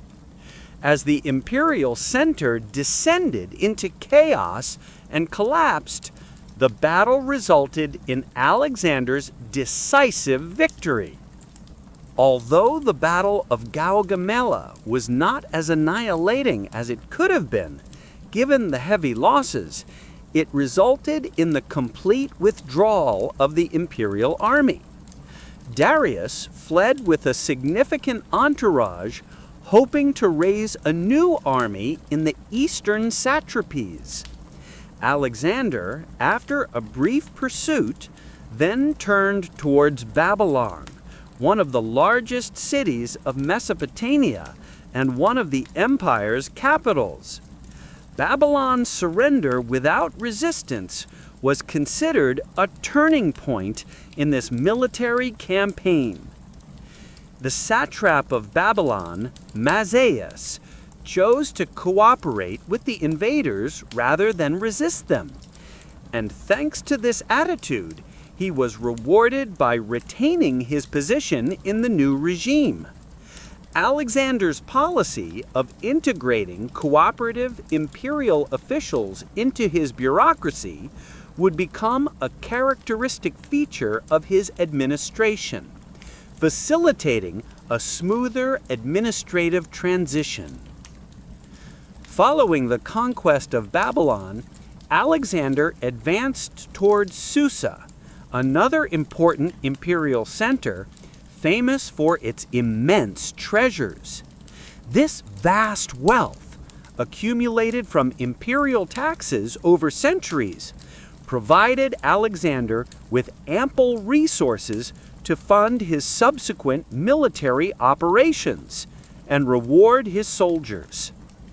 However, even these treasures paled in comparison to the splendor encountered at Persepolis, the symbolic center of the empire. The Macedonian army reached Persepolis in January 330 BCE, entering this unique complex filled with the magnificent structures built by the Achaemenid kings. This place, where the ideological and artistic achievements of the empire were concretely expressed was truly impressive. Grand staircases featuring glorious reliefs depicting the presentation of tribute from 23 different peoples. Colossal audience halls with columns soaring towards the sky, and unique treasures accumulated over 2 centuries. Persepolis went down in history as one of the peak points of the Macedonian conquests, not only for its architecture, but also for the cultural and financial values it contained. In Alexander's initial approach to Persepolis, a notable restraint was shown when his soldiers were allowed to loot the treasury as a reward for their efforts. He protected the palaces and administrative buildings from random plunder, assigning a reliable officer to maintain order in the complex. Apparently, he associated these structures with a symbolic value, suggesting he might use them as a center for his own imperial legitimacy in the future. However, a few months later, after a victory celebration, this palace complex was set on fire in a controversial act. Historical sources offer varying accounts for the reasons for this destruction. Some sources suggest the fire was an accident caused by drunkenness during the festivities, while others propose it was a planned act of revenge for Xerxes' burning of Athens about a century and a half earlier. Accordingly, the idea to start the fire is claimed to have been encouraged by an Athenian woman named Thais. Beyond all these debates, the most plausible explanation is that the destruction was a conscious decision to ritually proclaim the end of the old imperial order and symbolize a process of transition where Persepolis was no longer the ceremonial center, leaving administrative importance to other capitals like Babylon and Susa. This action reflected a strategy of maintaining the empire's administrative functionality while ritually severing ties with the old ideological structure. Whatever the motive, the burning of Persepolis is considered one of the turning points of the campaign.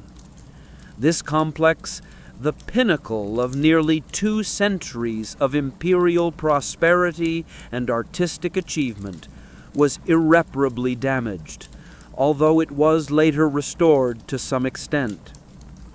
Persepolis never regained its former glory. Instead, it became a monument to the rise and fall of the empire. Broken columns and charred reliefs demonstrated the inevitability of transience even in the most magnificent political structures. Persepolis never regained its ancient splendor. With one of the great imperial capitals now in his hands, Alexander turned his attention eastward, pursuing Darius, who had fled toward Ecbatana. Supported by new troops assembled in Media and the vast wealth secured from captured imperial treasures, the Macedonian army advanced at an impressive speed across challenging terrain. However, Darius always managed to stay one step ahead of his pursuers. Starting from Ecbatana, the imperial ruler continued eastward, hoping to reach Bactria and Sogdiana, where Bessus commanded a significant force. These eastern provinces, with their warrior populations and challenging geography, could have formed a suitable base for continued resistance. However, Darius's situation became increasingly desperate due to the desertion of his guards. Many nobles decided that accepting the Macedonian victory would serve their own interests better. The final act of the imperial drama unfolded near Hecatompolis, in the region of Hyrcania and Parthia. Here, officials in the imperial entourage arrested Darius. They likely planned to use him as a bargaining chip against the advancing Alexander.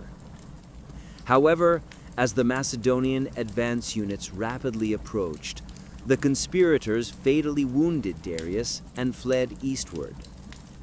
Bessus claimed the imperial throne.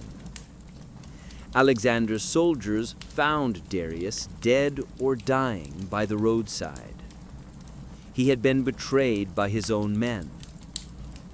Nevertheless, Alexander, regardless of his true feelings, managed to use this as a powerful symbolic opportunity. He draped his own cloak over the body of the dead ruler and ordered the preparation of the corpse for a royal funeral.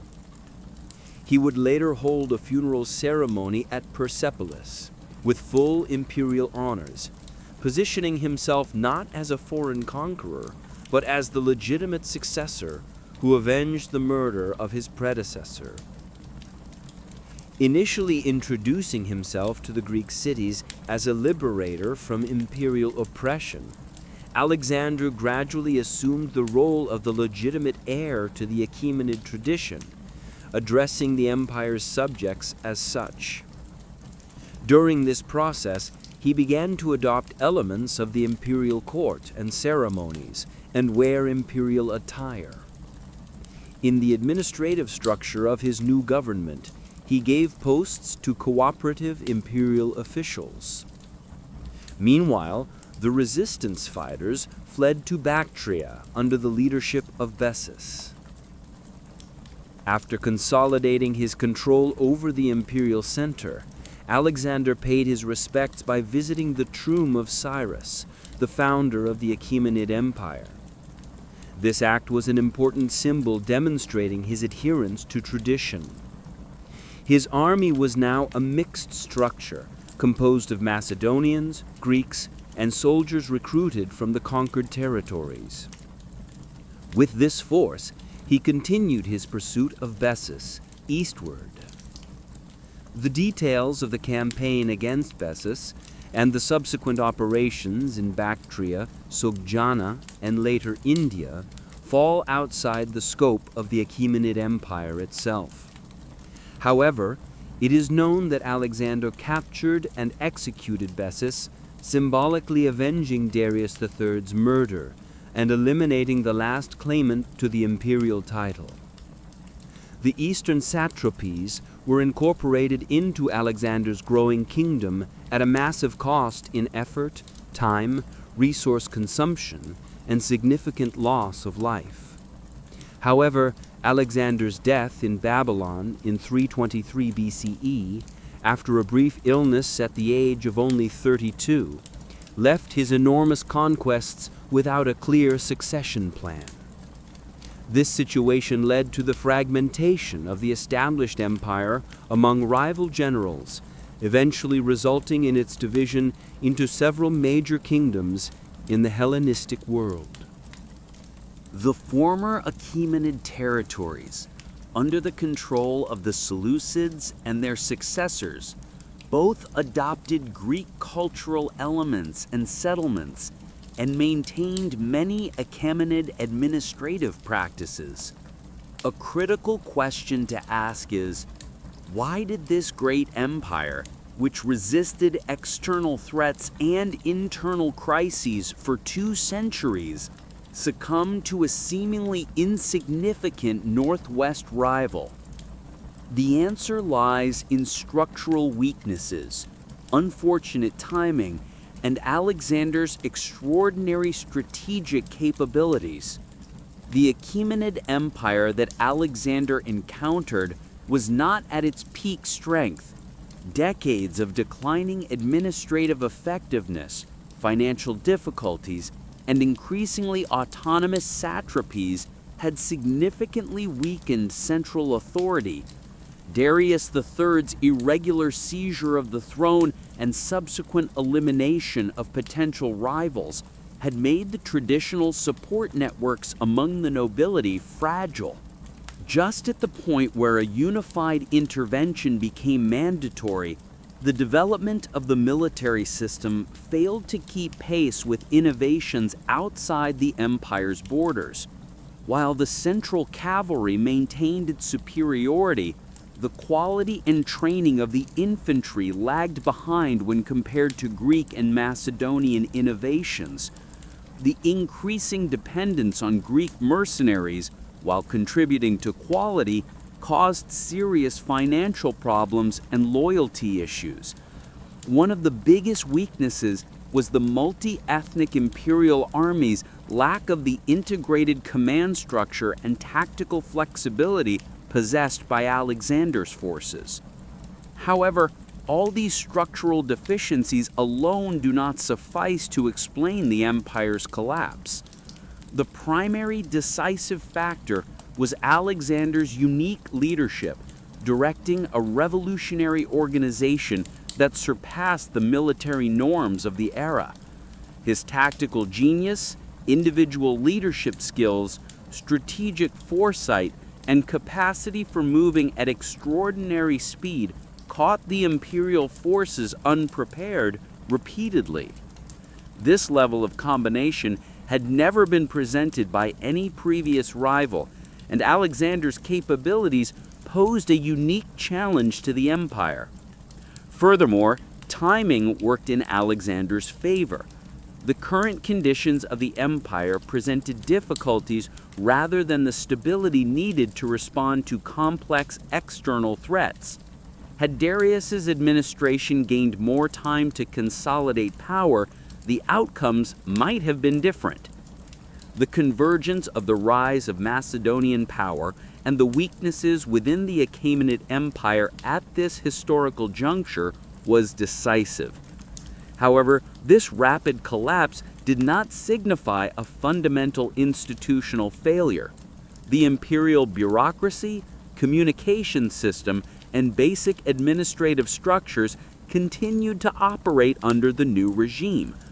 Alexander and his successors adopted the Achaemenid legacy of roads, taxation methods, and the tripartite administrative system.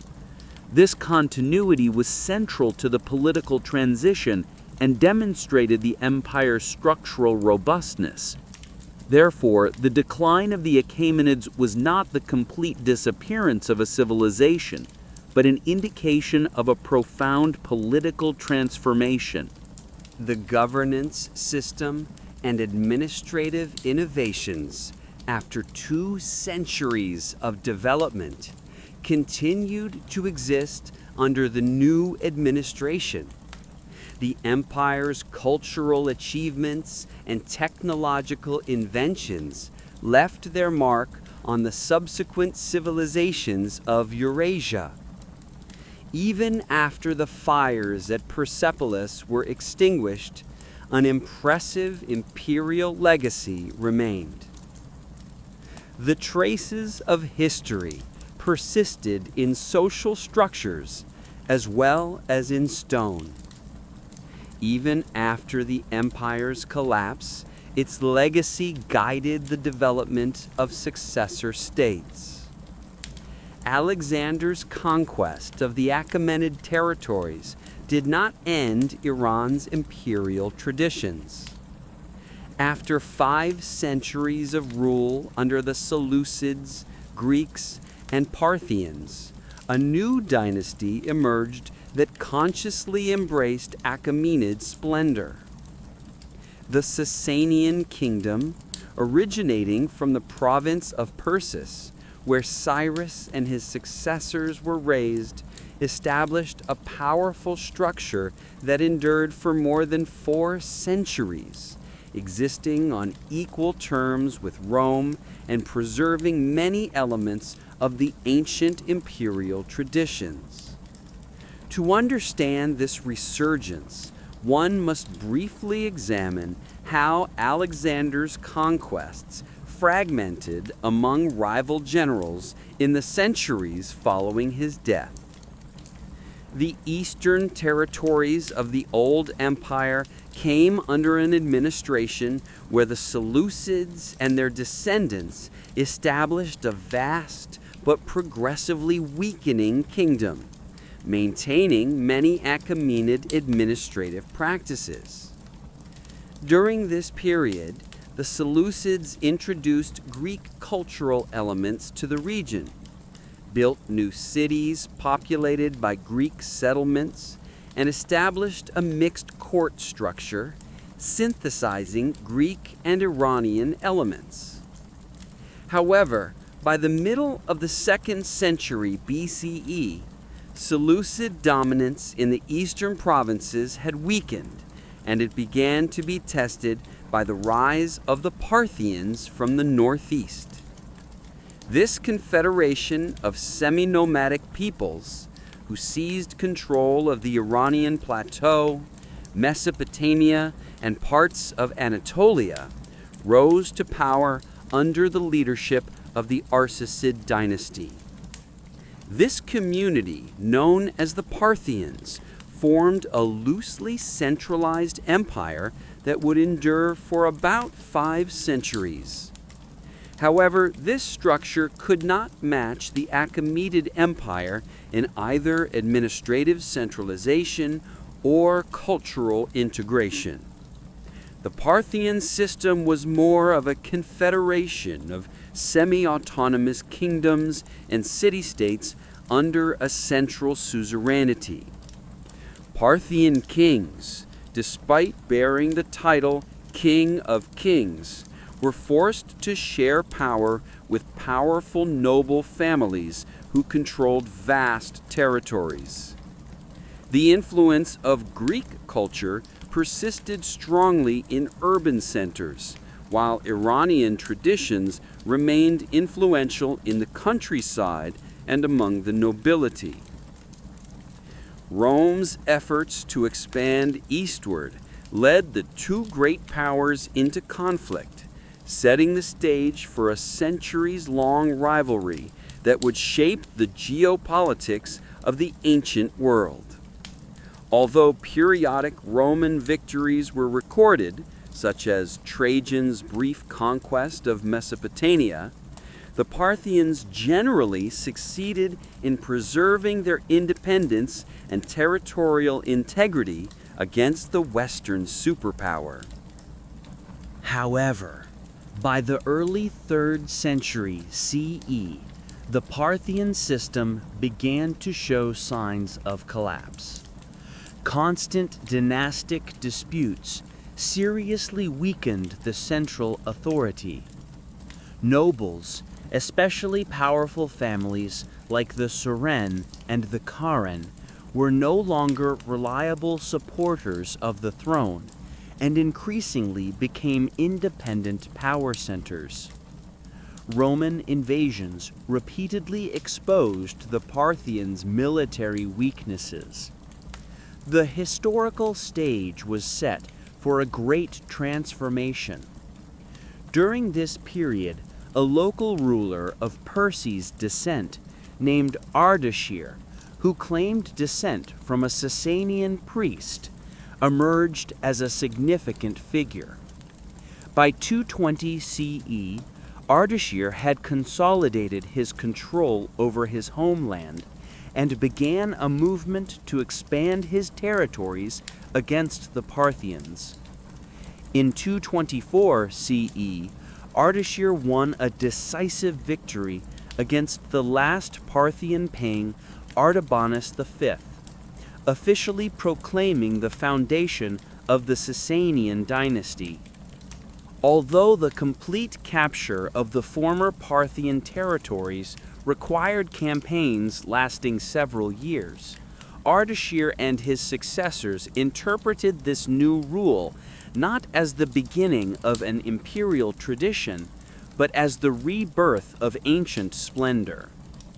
They openly linked themselves to the Achaemenid period, claiming direct descent from the Kayanian kings exalted in Zoroastrian teachings. While these genealogical claims are viewed with skepticism by modern historians, the Sasanian rulers' approach indicated a genuine cultural continuity and consciously implemented a program of imperial revival. This program manifested itself in various areas of the empire. In terms of administrative structure, the Sasanians created a far more centralized system than their Parthian predecessors. Provinces were governed by officials directly appointed by and accountable to the ruler.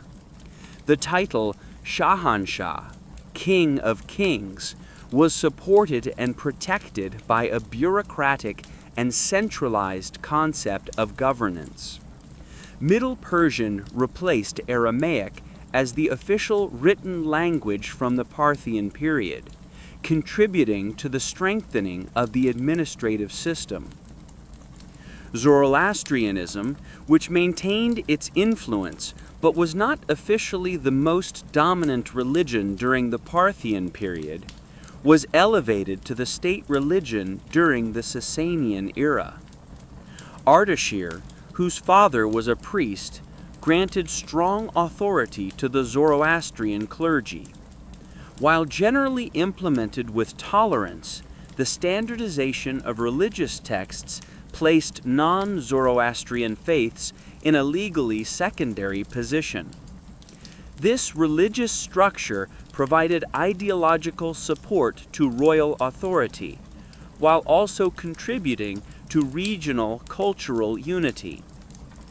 Architecturally, the Sasanians introduced innovations in places like Firuzabad and Bishapur, while also constructing monuments that consciously recalled Achaemenid splendor. These structures included colossal palaces and innovative designs that would influence later Islamic architecture. Notably, large vaulted halls became examples of the distinct Sasanian fabric. Rock reliefs at sites like Nakshi Rustam, where Achaemenid royal tombs are located, celebrated the achievements of Sasanian rulers while also demonstrating their commitment to ancient imperial traditions. Militarily, the Sasanians not only continued the superior cavalry traditions of previous Iranian empires, but also transformed the system of their Parthian predecessors into a more effective structure. They added cataphractus, heavy cavalry units with both horses and riders fully armored, and war elephants to their armies. These forces were made more effective by being supported by engineer units capable of conducting advanced siege operations. These military innovations helped the Sasanian Empire gain a significant advantage against Rome and subsequently Byzantium, and they maintained this advantage for many years. Significant expansion was recorded during the early Sasanian period. Shapur I, Ardashir's son and successor, won spectacular victories against Rome. He even managed to capture Valerianus, the only Roman emperor to die while in enemy hands. Under Shapur's reign, the Sasanian kingdom reached one of its most powerful periods in history, approaching the empire's largest borders, stretching from the Euphrates to the Indus, and from the Caucasus to the Arabian Sea. However, unlike their Achaemenid predecessors, the Sasanians faced a rival, Rome, and subsequently the East Roman Byzantine Empire, of equal power and sophistication. These Western rivals presented a balanced challenge to the Sasanians, with their military competence, administrative skills, and cultural superiority. This equilibrium between the two powers led to a long-lasting stalemate, where border territories such as Armenia, Upper Mesopotamia, and parts of the Caucasus frequently changed hands. Yet neither side achieved a decisive upper hand. The Roman-Sasanian rivalry left a lasting impact on both civilizations. Military innovations were rapidly shared and continuously developed and implemented between the two sides. Diplomacy was shaped to regulate relations between equals, rather than crushing the defeated party. Trade continued uninterrupted even during periods of hostility, allowing for the spread of cultural interactions between the two sides. The rise of Christianity in the Roman world and the growing influence of Manichaeism in Sasanian territories created new competitive dynamics and internal diversity in the religious sphere. Sasanian society, in turn, developed a unique class structure that would shape the later history of Iran.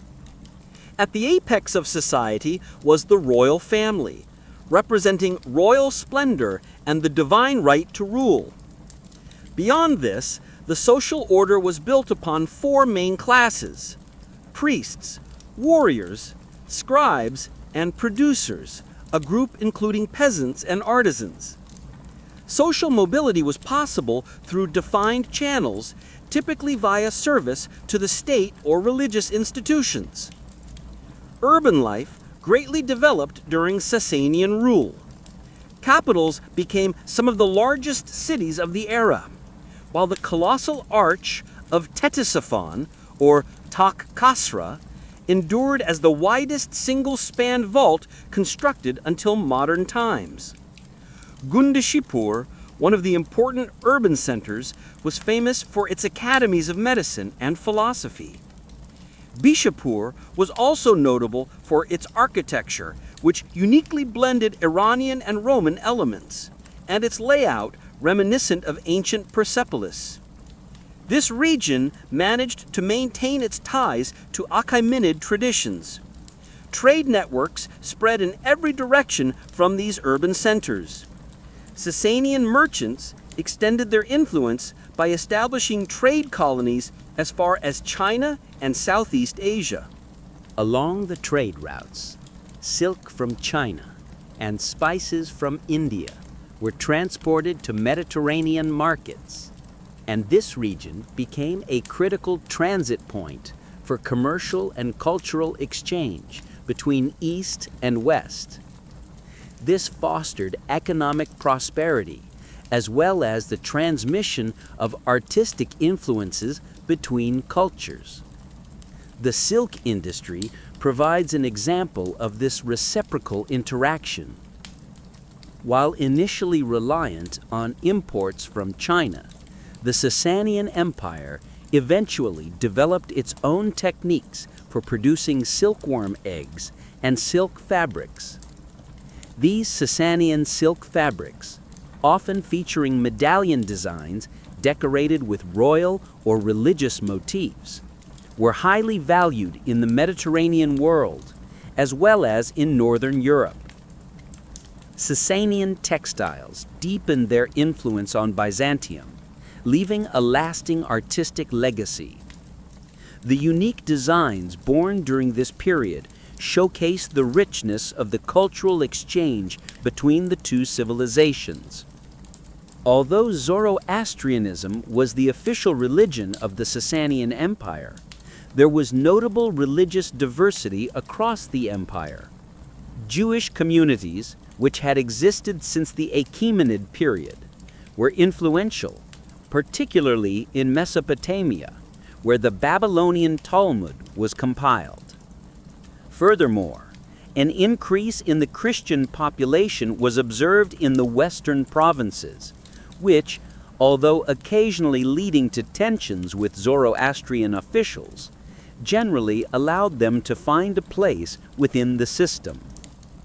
Besides these, adherents of Manichaeism, Buddhists, and followers of various local religious traditions further complicated this religious landscape. This diversity heightened tensions, particularly when religious identities intersected with political conflicts. Christians in Sasanian territories were viewed with suspicion, especially during wars with Byzantium, due to their co-religionists being in enemy territory. However, a pragmatic understanding of tolerance generally prevailed, with religious minorities accepting a legally secondary status in exchange for communal autonomy and protection. The Sasanian period also hosted significant intellectual developments.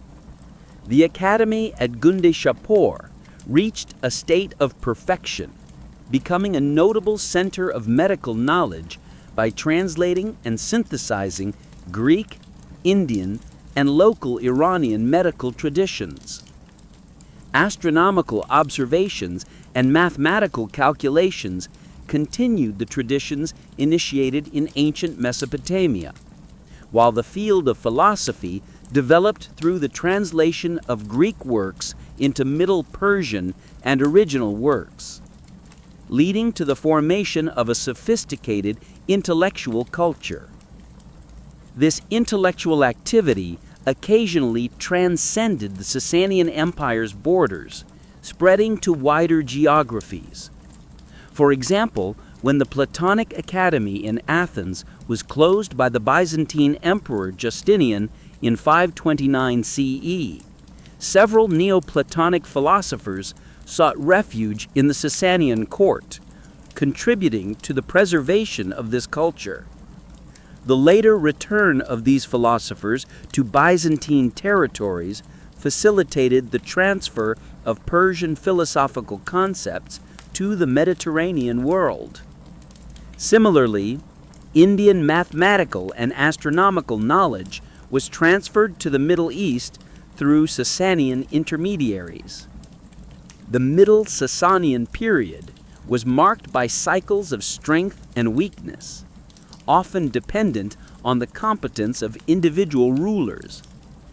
During this period, the Sasanian state experienced continuous conflicts with Rome and Byzantium, while periods of internal instability frequently occurred.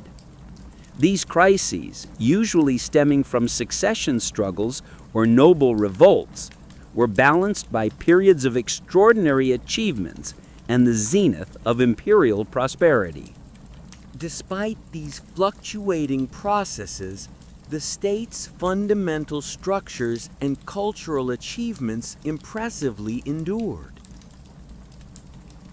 During the reign of Khosrow I, Anushirvan, who ruled from 531 to 579 CE and represented one of the Sasanian Empire's most brilliant periods, significant administrative reforms were implemented that strengthened central authority and regulated the tax system.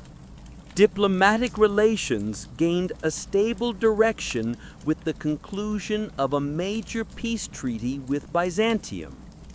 The cultural and intellectual life during this period was also notable, enriched by the translation of Indian and Greek works.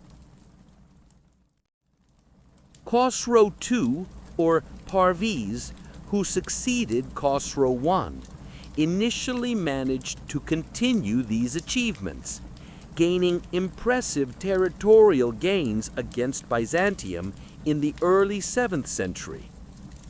During his rule, the Sasanian Empire almost reached the former glory of the Achaemenid Empire, briefly regaining control of Egypt, the Levant, and a large part of Anatolia, which had been under Western control for 1,000 years. However, this rapid expansion was short-lived and ultimately resulted in catastrophe. The Byzantine Emperor Heracles launched a desperate counterattack with all the resources at his disposal to reclaim the lost territories. This attack extended deep into Sasanian territory in 628 CE, striking heavy blows to the heart of the empire. Consequently, Khosrow too was overthrown and executed by his own nobles. Following these events, the Sasanian state faced a chaotic period with multiple claimants to the throne. This internal collapse, coming immediately after long years of exhausting wars, fatally weakened the Sasanian Empire before it faced its greatest test.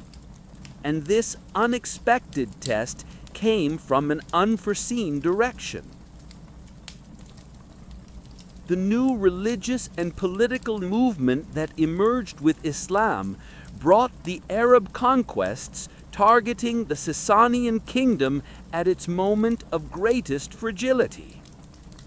Despite courageous resistance, the Sasanian army could not withstand these dynamic and energetic new rivals, especially in the Battle of Al-Qadisiyah in 636 CE, and subsequently the Battle of Nahawand in 642 CE.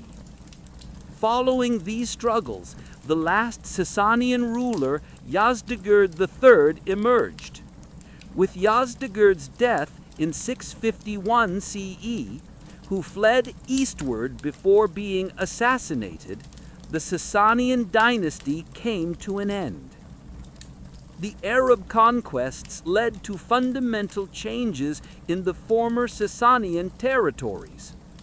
Islam gradually replaced Zoroastrianism as the majority religion, although the transition process took centuries and was never fully completed.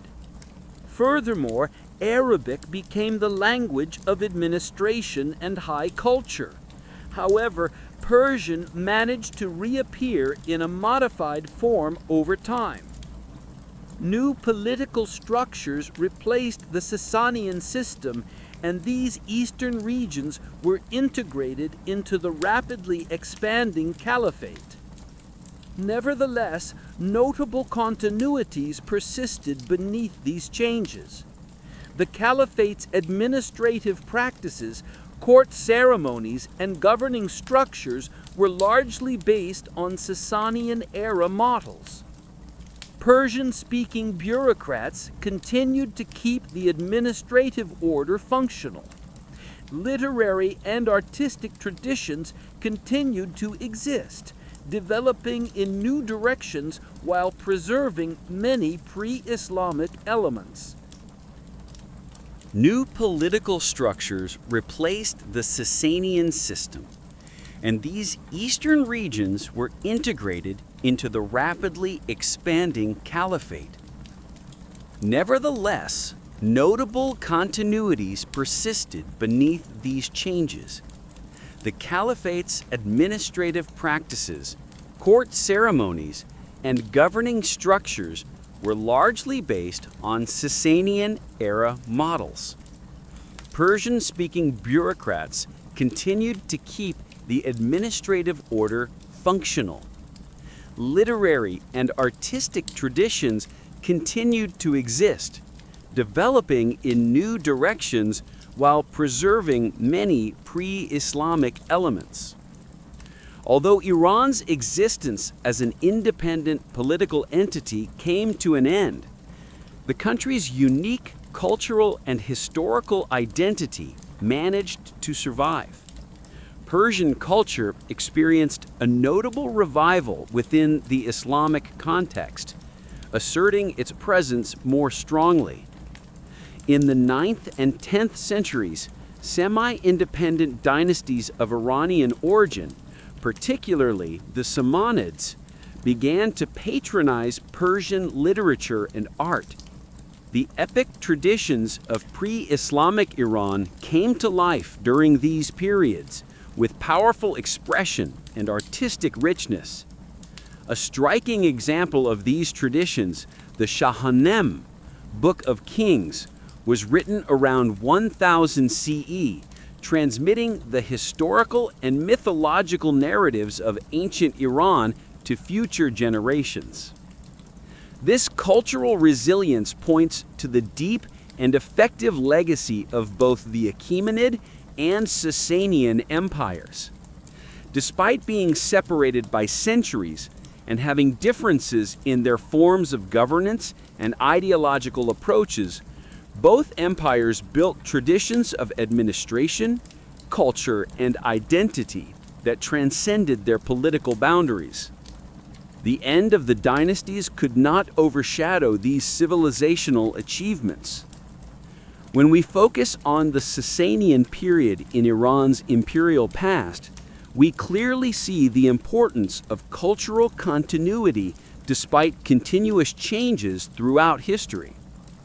The conscious revival of Achaemenid traditions during the Sasanian period and the subsequent preservation of Sasanian elements within Islamic civilization demonstrate how imperial legacies influenced historical developments for long centuries, extending beyond the limits of their original political structures. While the collapse of the Sasanian kingdom in the mid-7th century marked the end of independent Iranian imperial rule, it did not signify the end of the imperial legacy.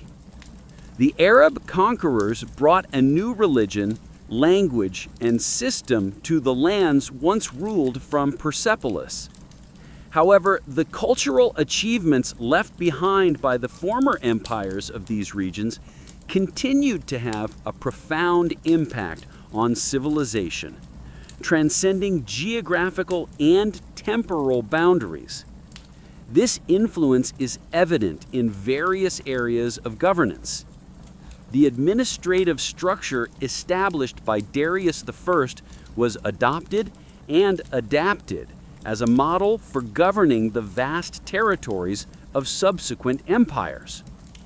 Alexander continued to use this system in the form more directly implemented by the Seleucid successors after his conquests.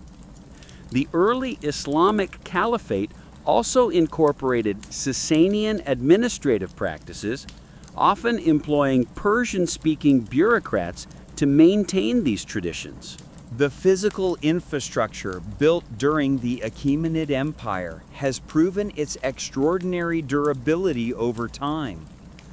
The road networks constructed during this period were used as main routes for centuries.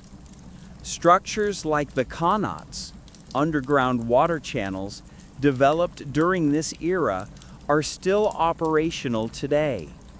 In fact, these infrastructures are perhaps among the longest functioning human-made structures in the world. Cities established or reorganized under imperial patronage also managed to retain their importance. For instance, Alexandria in Egypt, Kandahar in Afghanistan, and Bukhara in Central Asia maintained their existence and central locations despite changes in political control across different periods. Artistic and architectural influences also spread from these imperial centers to vast regions. Sasanian-era textile patterns appeared in Byzantine silks, later exerting their influence on European fabrics. The famous Chaharbagh garden concept, divided into 4 equal parts and surrounded by water channels, was carried from Iran to India, Central Asia, and ultimately Moorish Spain during the Mughal period. Architectural elements like the Iwan vaulted hall from the Sasanian period became a fundamental feature of Islamic architecture from Spain to India. Furthermore, religious ideas originating from Zoroastrianism, perhaps the deepest and most comprehensive in cultural and intellectual terms, resonated in many regions. Concepts of cosmic dualism and linear time, progressing towards a final judgment, are based on a profound system of thought. Themes like heaven and hell and future salvation significantly influenced Judaism during the Babylonian exile and the Achaemenid period. These ideas later entered Christianity and Islam, forming the foundation of teachings adhered to by billions of believers today. Elements of ancient Iranian religious thought, despite undergoing many theological transformations over time, continue to inform how people relate to the divine. This powerful legacy extends from antiquity to the present day. The rich Persian vocabulary has entered many languages, from Turkish to Urdu, Armenian to Swahili.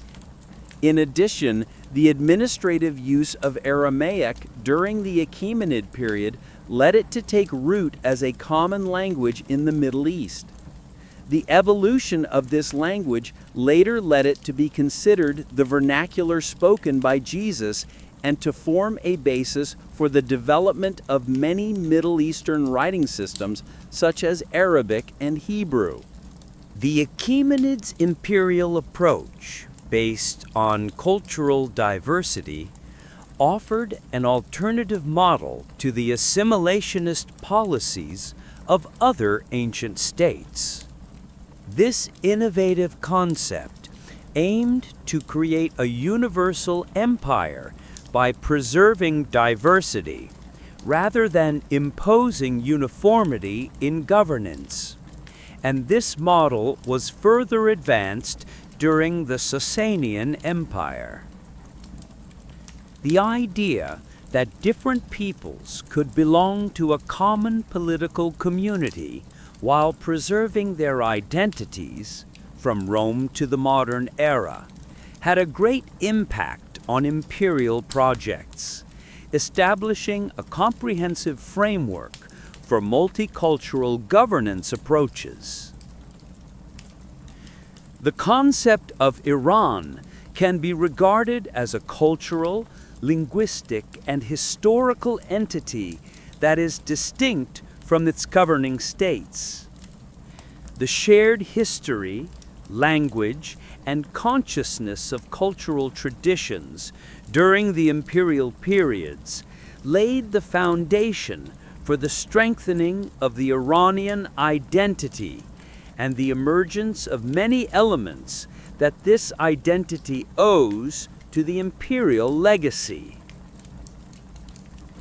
The Iranian identity has managed to survive tumultuous processes throughout history, including conquests, dynastic changes, and even major religious transformations. This resilience has been particularly cemented by the cultural revival that took place within the context of Islam. The composition of the Shahnameh, Book of Kings, nearly 1,000 years ago, represents cultural exemplarity, serving as a testament to the extraordinary achievements of medieval Persian literature, art, and science. This unique perseverance and cultural continuity of Iran offer a lasting heritage to human history. This monumental epic succeeded in linking the current era of Islam with the pre-Islamic past, keeping alive the historical and mythological traditions of ancient Iran, and preserving cultural continuity during the process of religious change. Its ongoing popularity ensures that the awareness of Iran's imperial achievements remains vibrant in the public consciousness. The geographical concept of Iran also displays a remarkable continuity from antiquity to the present day. Although political boundaries have shifted over centuries, the core territorial understanding of Iran has been centered on the plateau between the Zagros and Hindu Kush mountains, from the Achaemenid and Sasanian periods to the Islamic era. This geographical perception ultimately contributed to the formation of the modern nation-state, which adopted Iran as its official name in 1935, a political structure that stands out in the contemporary geopolitical landscape for establishing a clear connection with its ancient imperial past. The awareness of Iran's historical imperial achievements is a significant factor shaping both internal and external perceptions regarding the country's regional role.